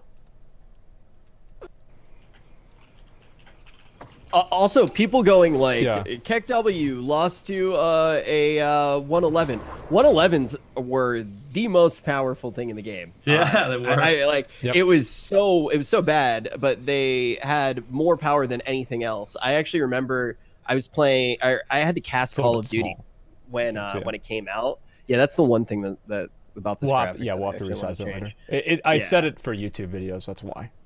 Yeah. Like one of the things that he literally said I wanted to test out the graphic, but yeah, I had to do something else, so I wasn't playing WoW. So everybody else had leveled, and I was 111, and I was playing with a bunch of players who were better than me. And I was out DPSing everybody, and they were like, "Yo, what the heck are you doing, man?" And I was like, "Just don't level." Because you had set bonus legendaries, Azerites. You still had like all of the gifted power, and that was actually a problem. And the trinkets too in the game. Yeah, it was a problem in the game. Like it was a huge problem in the game. And remember when they actually said, "Hey, we're gonna nerf 111s, we're gonna nerf Twinks," and everyone was like, "Wait a minute, no, we don't want to play BFA. We're still in Legion, man." Yeah, it was awful. All right, all right. Another good question. I think this is really interesting. I thought about this a lot myself. Venruki, what do you think about PvP talents? Good for the game? Would you like to see them made baseline? How do you feel like they fit into BFA, and how would you like to see them in Shadowlands, if at all? So this is the way I see PvP Okay. talents. The way I see PvP talents is they were a necessary bandage when they added the Great Pruning. So when the Great Pruning came, there was a ton of complaints. Yeah. PvP talents came in and kind of like swept up the mess that happened. Like the classes felt really pruned. Like their toolkits were, they didn't feel good at all. A lot of like really core mechanics, like for Frost Mage, you basically lost Frostbolt doing any damage whatsoever. And then they came in and they gave us Deep Shadow. Your Frostbolt deals 150% additional damage. Okay, that's great. So I think it's ideally, in an ideal world, there would be no PvP talents and classes which just have like a really diverse, unique, interesting kit that you could use, and there would be no need for them. But with the way the game is right now, I am very happy that they exist. I think there's some talents that have been dead talents for a really long time. I mean, going from Legion to Battle for Azeroth, there wasn't too many changes to these talents. Hmm. Personally, like to see them pick some of the talents that are essentially never picked and buff them just to make it more interesting, give players more choices that are actually impactful instead of everyone just running the same ones every single time. So I think that's one area that could definitely improve. But I'm really happy that they exist, and I'm really looking forward to seeing what they're doing with them in for Shadowlands, because I think it was Chris Kaliki who tweeted out that they're doing like an overhaul of them, and Yeah. he was asking for suggestions from players on stuff that they'd like to see back. So, and we've seen some really interesting ones so far. I think one of the only PvP talents that's been updated is for Holy Priest, Hmm. and I think it's called like Mind Sap or something like that. But essentially, what it does is it takes an ability from, like, this is how cool it is. It takes an Oh ability yeah. from like Mage, for example. So it takes Polymorph from Mage, and the Mage can't use Polymorph for 20 seconds, and then they get spammable Polymorph. Like, so it's crazy, like absolutely game breaking. So if they add that to, or Thought Steal is what it's called, if they add like really really impactful talents to all the different classes, I think it could make for a really really interesting PvP. I think Yeah. like just abilities like that. One of the things that I've seen with a lot of the other things that they're trying to do with Shadowlands is it seems like they're trying to add in abilities that have high skill caps, Mm-hmm. like that can be used very situationally and very well. And that's what I'm really curious to see, like what that's going to look like in Arena whenever the expansion actually comes out. But I agree with you. I wouldn't like to see stat templates, or not stat templates. I wouldn't like to say it either, but PvP talents. But if we do have PvP talents, I would prefer them to be as passive as possible. So it just looks like, your abilities doing different kinds of damage versus your abilities just functioning or giving you new abilities in PvP only. Because I think not being able to use abilities is it's not really as fun. Oh, so you're saying it's not fun for people that aren't using the PvP talents? Well, Is yeah, that? I feel like your class has like it has access to all of your abilities all the time. So like Thought Mhm. Steal, I'd like to see that in the game all the time. And you could Yeah, just me make it too. not really usable unless it's against like trash mobs or something like that. Yep. No, I would. That's exactly what I want to see as well. But Yeah. I've almost like I feel like that's just not going to happen. Like, I guess in the meantime we can just get excited about the PvP talents. I mean, the one that you're talking yeah, about is really cool. yeah. Yeah. No, I'm really looking Yeah. forward to them. I think I, as we see that kind of those are released and implemented, it's going to be hopefully nothing Yeah. but a good thing. We'll take one more question from Twitter, and if you guys want to ask a few questions in chat, we'll go ahead and do those too. The other one is, I, go ahead, sorry, I saw one question I really do liked. it. So this one is just about sockets in general, and it's just said we haven't seen anything on how sockets are going to work in Shadowlands. What would be some great ways to do? What would be some great things to do with the system? How do you guys feel about the sockets? I'd like to see 3 on pieces of gear again. 3 on. I want to see meta gems and like 1 gem. I liked what they did in Burning Crusade all the way up into to Mists of Pandaria. I like a higher level of customization on gear. I think it makes it more interesting and more customizable. Even if usually you're all gymming the same thing and it's kind of boring in that way, I still like having to go through that step. And it might sound weird, but having options like that is cool. That doesn't sound weird at all. And to take it a step further, one system that I personally would like to see back in the game, and I can't think of a single reason why they got rid of it, is reforging. I think reforging was something that allowed you to take, a new piece of gear that maybe you weren't the most excited about, and add a little bit of a positive spin to it. Because secondary stats in PvP right now, I'll give you an example that you can get like two different pairs of pants. One is crit haste and the other is haste crit. So both of them are just absolute trash. And if I could actually, reforge, some of those stats into the versatility that I wanted, all of a sudden, getting those pieces of gear doesn't feel nearly as bad. No, you're definitely right. I think that a lot of the people asking for reforge, I don't know if you guys noticed this, but people stopped asking for reforging back after Warcraft 3 Reforged came out. Like, after that game came out, nobody wanted, like, you know what? Let's not take the risk, guys. No more reforging. I don't want to see it. So yeah, I don't know. I think reforging can be really interesting too. Like, I can see why they got rid of it, and I've had like a number of conversations about this with like different people, and I get why, but I do kind of agree with you that reforging, especially with like the random loot that we have now, reforging allowed you to make pieces that were really bad at least okay, and I think that was like, it was almost a consolation prize. I think, well, from what I understand, and the only logic I can really see is what they didn't like, and this was specifically when hit was in the game, when you actually needed to reach like a certain hit threshold. Yeah. People felt obligated to download an add-on to basically automatically assemble like the perfect amount of hit reforging on their gear. But now that that's gone, I just don't see any downside to it. It seems like a way to customize your character even farther. I definitely agree with that. One here is about war mode. Are you a fan of war mode? Do you like war mode, or where do you stand on that?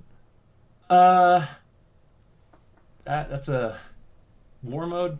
It's okay. The way war mode was kind of sold to us was that zones, and this is just from my own like anecdotal experience. So the way it was sold to us was that you're going to go into a zone and there was going to be a limited amount of horde versus a limited amount of alliance, and it was going to be a fair fight, and that sounded pretty cool, right? Yeah. But the way it actually played out was you're just one little alliance dude running around, and there's 40 horde, camping the quest mob that you need to go after, and there's no sort of fair fight whatsoever. And I think it in principle is a decent idea, and I don't mind it, but the way it's implemented right now is just, it's not very fun. And a lot of the time, when I'm playing my alts, I just shut off war mode because I don't even want to deal with it. And one of the only reasons I do it isn't because I necessarily like the PvP of it, but just because I want the additional rewards, which I think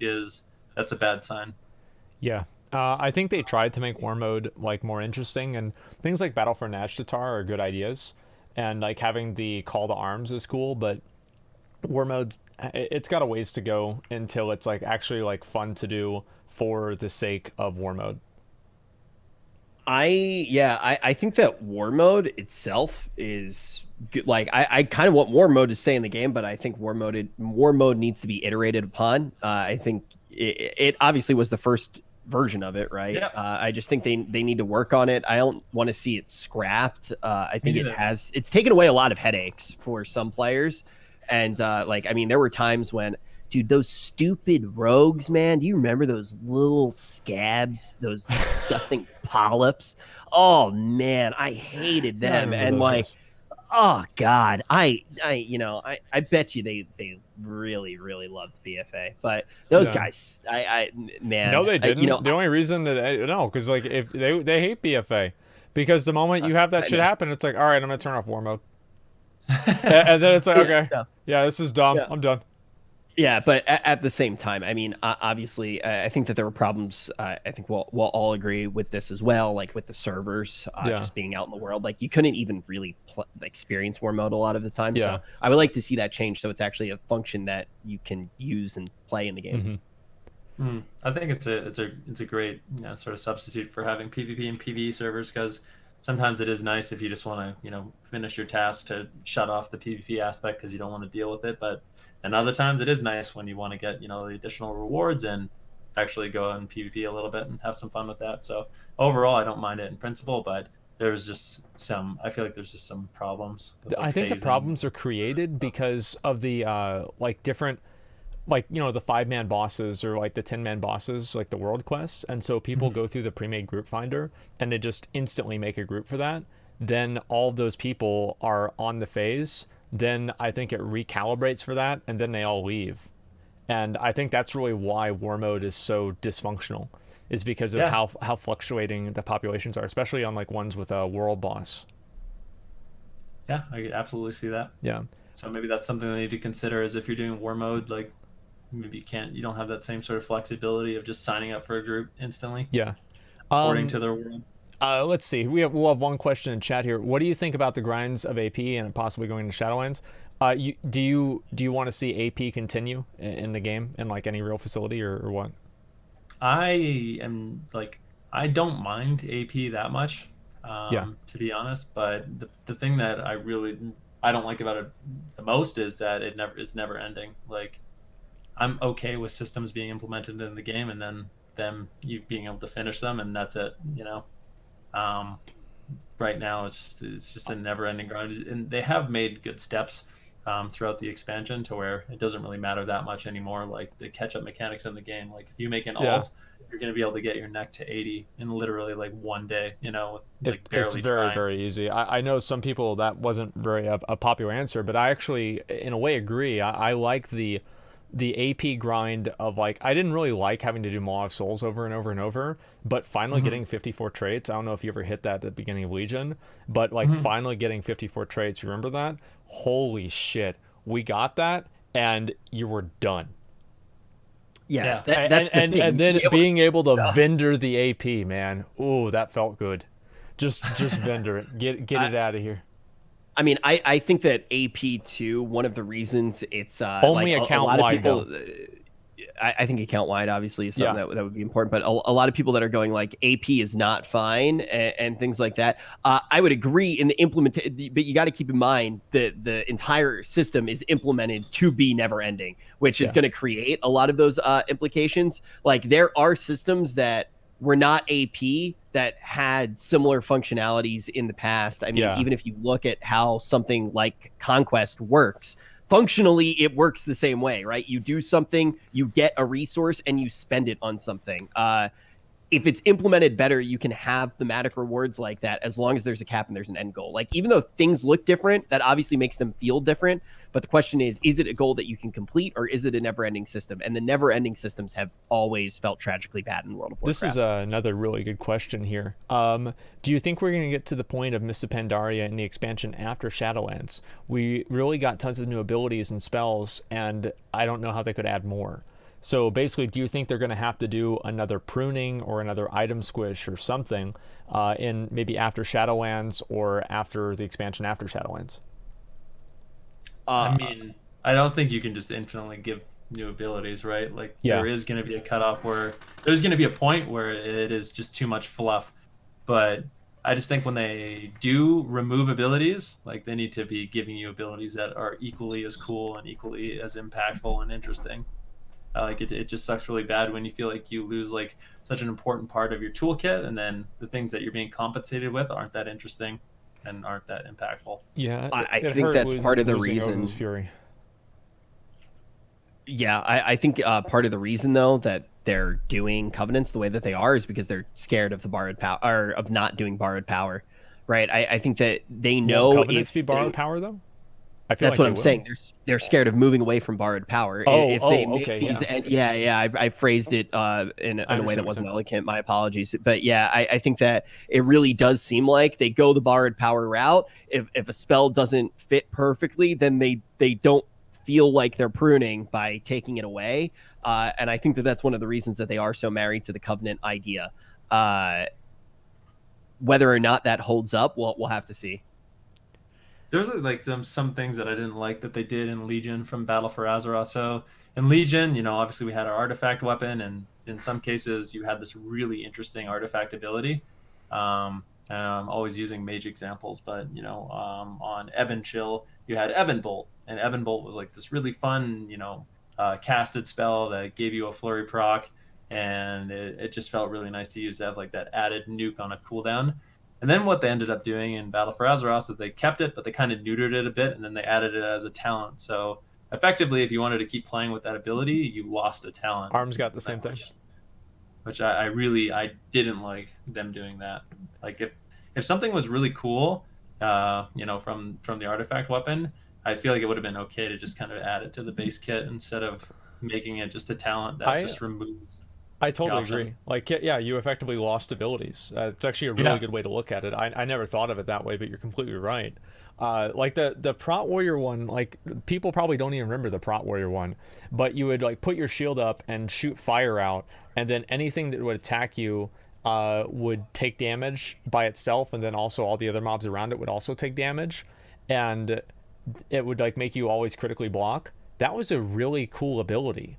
And it wasn't like super overpowered, but like there were these certain instances that you could use it and then just do fucking like insane damage, because you'd be fighting like 10 mobs that were all physical damage mobs, and they were like dual wielding with like a fast attack speed. You pop that up and you're just doing like 2 million DPS or something like that back then. It was awesome. And I really was disappointed that we didn't see that move forward. I was disappointed that we didn't see Odin's Fury move forward. And I think a lot of people, like going from Legion to BFA, just felt like it was a downgrade in general, right, for their class playability. So I do hope with the Covenants and everything like this that we don't see just more borrowed power. And then after Shadowlands, once people get attached to these abilities, they're just gone. Like that would be a big disappointment. Especially, I mean, I think the worst thing is when it is really cool, like you said. Yeah. When you have this ability that's actually really fun and really cool, and everybody loves it. Then they just get rid of it. Or what's even worse to me is when they keep it, but they add it as a talent, and then it's never picked because it's just worse than a passive that you just, you know. Yeah. That is the most sad to me. I'm glad that they really did call out to the fact that the passive problem has existed, where passives just tend to be better even if you are the best player, which I is not perfect by any means. I want to bring up something really weird right now. I just haven't brought it up at all, but I don't really like it, and I'm curious how you guys feel. In the alpha, they have the quest markers on the ground, and basically it's just automatically Azeroth autopilot on. My God. Yeah, what like, do you think that it should go? No, not really. I mean, like, it's not ideal, but I don't think it's a big deal either. I mean, I think that what they need to do is, like, for max level quests, they need to make max level quests not have markers and just make them a lot harder and give them really good rewards, and actually make them more of an involved experience rather than just something that you just go from point A to point B, because I think that's where you really lose a lot of people in translation with the lore. That's whenever people don't understand the lore, is because they're just, you know, doing this for the 3000 AP at the end of it or whatever it is.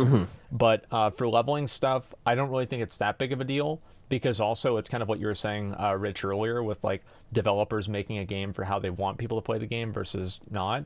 People are just going to download an add-on for it anyway. Yeah, that's a problem. Yeah. True. Yeah. One thing I do like that they added is that you can mark the map.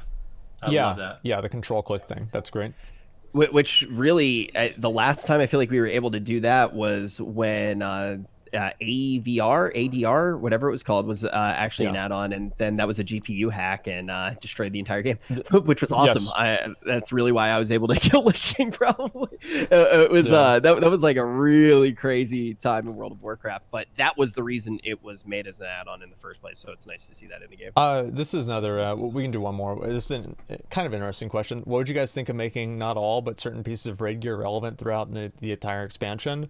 Like the Queen of Shara trinket, that's the Font of Power, or going back further, like the Onslaught Girdle. I mean, like, you have tons of examples, like Venruki, you probably remember the necklace. Oh, no, you played a mage then. So there's like a shadow damage necklace from Karazhan, and just like plenty of things that like came out at the beginning of the expansions. Mind Quickening Gem. Yeah, Mind Quickening Gem, stuff like that. And how do you feel about that? For me personally, I like that. I like whenever there's like one or two pieces that you can use going forward. And like the idea that I want to go back and do Eternal Palace for like the Ashvane's Razor Coral, I think is really cool. I don't want to see that go away at all. I'd like to see a little bit more of that, but not too much. I will say on that, I think the thing that made it awful in Legion and in Legion with like Arcana Crystal, and then in BFA with things like Font, was the fact that there was Titan forging. So they weren't just chase pieces of their own merit. You actually had to continue chasing in the old content, which I think made it bad. That's gone. So now all of a sudden, instantly the stock of items like that go up. And I look at pieces of gear like the mage bracers, the ones that make fire mage really good, the ones that you get from Mecha.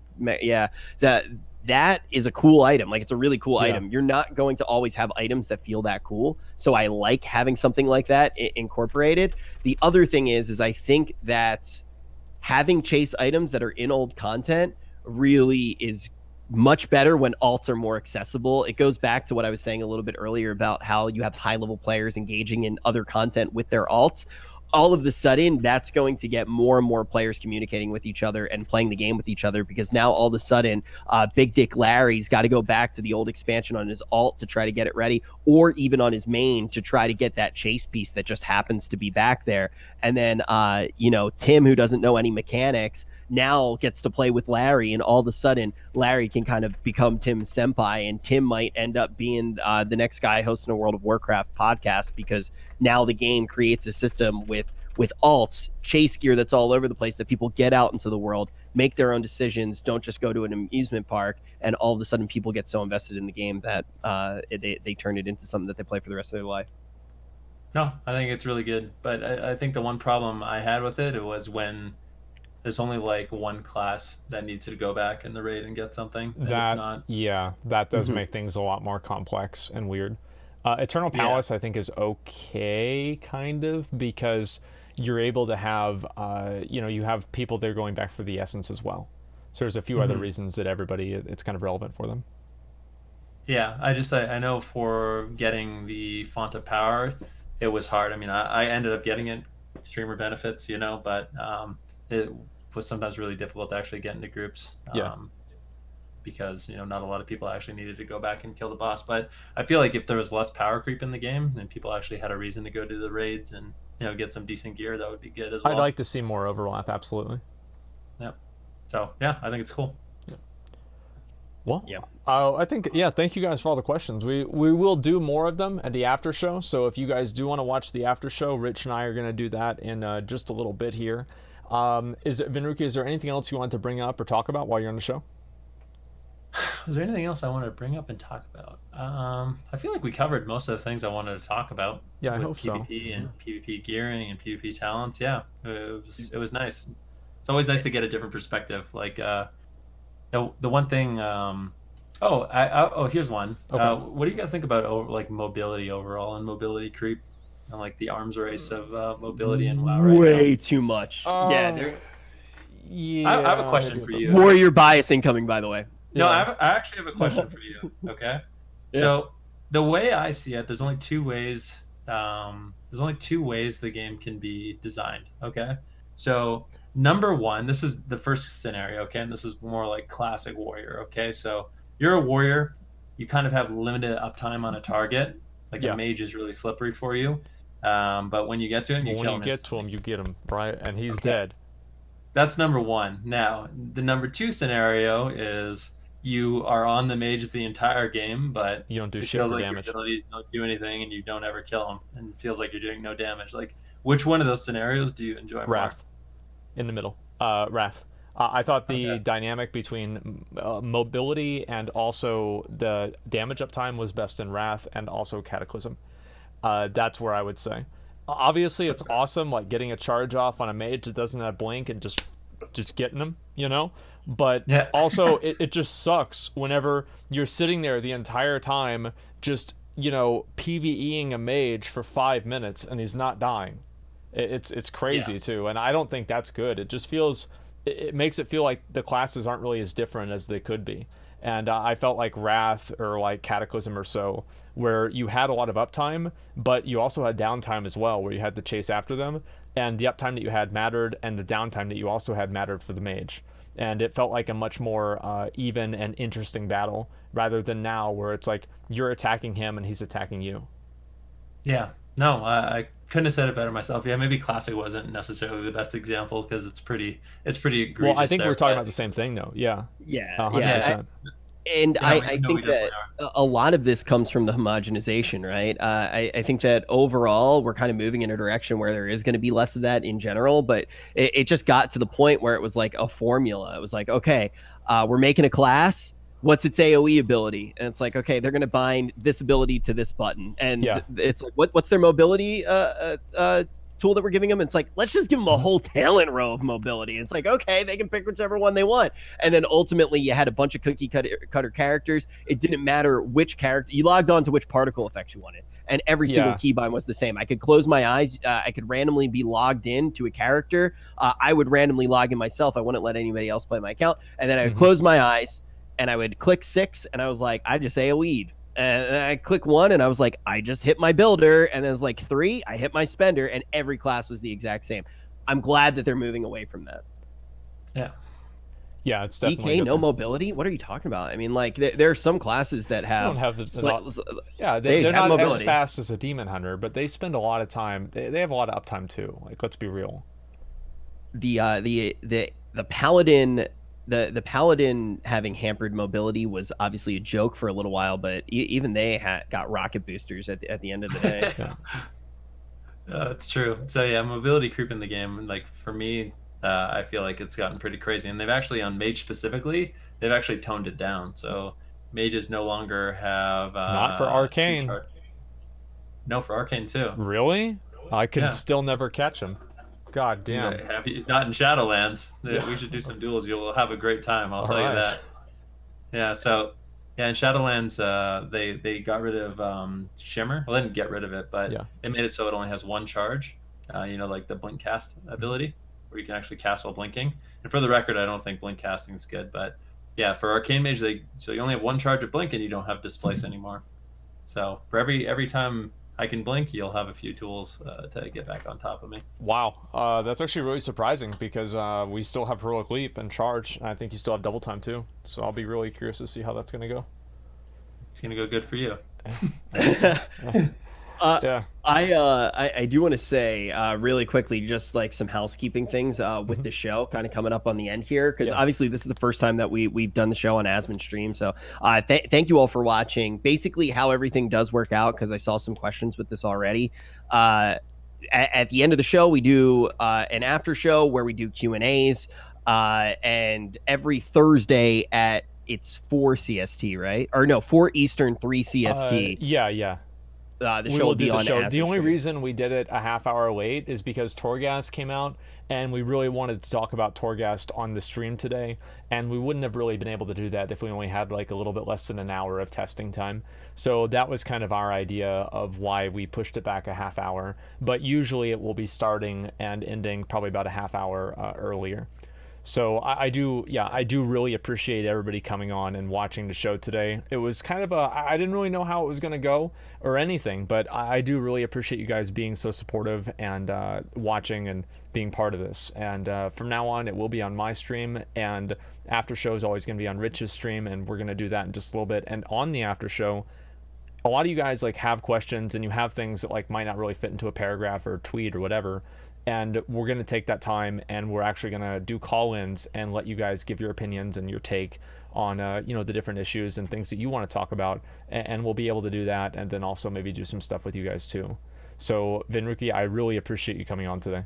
It was a great show. I think that having the PvP or insight does help a lot, so thank you very much, man. No, it was absolutely my pleasure. Thanks, Rich and Zach, for inviting me. Appreciate that very much. Hope you guys have a wonderful rest of your day, and I think that call-in idea is really cool. I'm looking forward to listening to that. Yeah, we've actually, like, I was worried about it being like kind of weird, but the truth is, like, every person that we've had call in has been really chill and polite, and there's actually a guy that taught me something I didn't even know about leveling. So I'm very excited to see what they're going to come up with today. So yeah, I think it's going to be great. And guys, let's link Venruki's socials in the chat, so you guys can follow him and keep up with him. He obviously streams on Twitch, twitch.tv/Venruki. It's just Venruki, right? Yeah. Okay, good. I'm gonna have to ask, how do you say your last name? An easy way, it's Venzel. Venzel? Yeah, okay. Venzel. All right, there you go. Like Denzel Washington, except Denzel. with a V kind of thing. Okay, got it. All right. I was wondering about that. Yeah, so at Elliot Venzel and Venzel on Instagram. And thank you very much for coming on. I'll go ahead, Rich. I'll do a little wrap up on my stream, and then you can get yours on, and we'll go ahead and we'll move over. Sound good? All right. Awesome. Yeah, sounds good. And yeah, thank you everybody, and we'll see you on the after show. And Ven, definitely talk to you soon. Have fun in Torghast, man. Yeah, take care. Have a good one, guys. Thank you guys. See you later. Peace.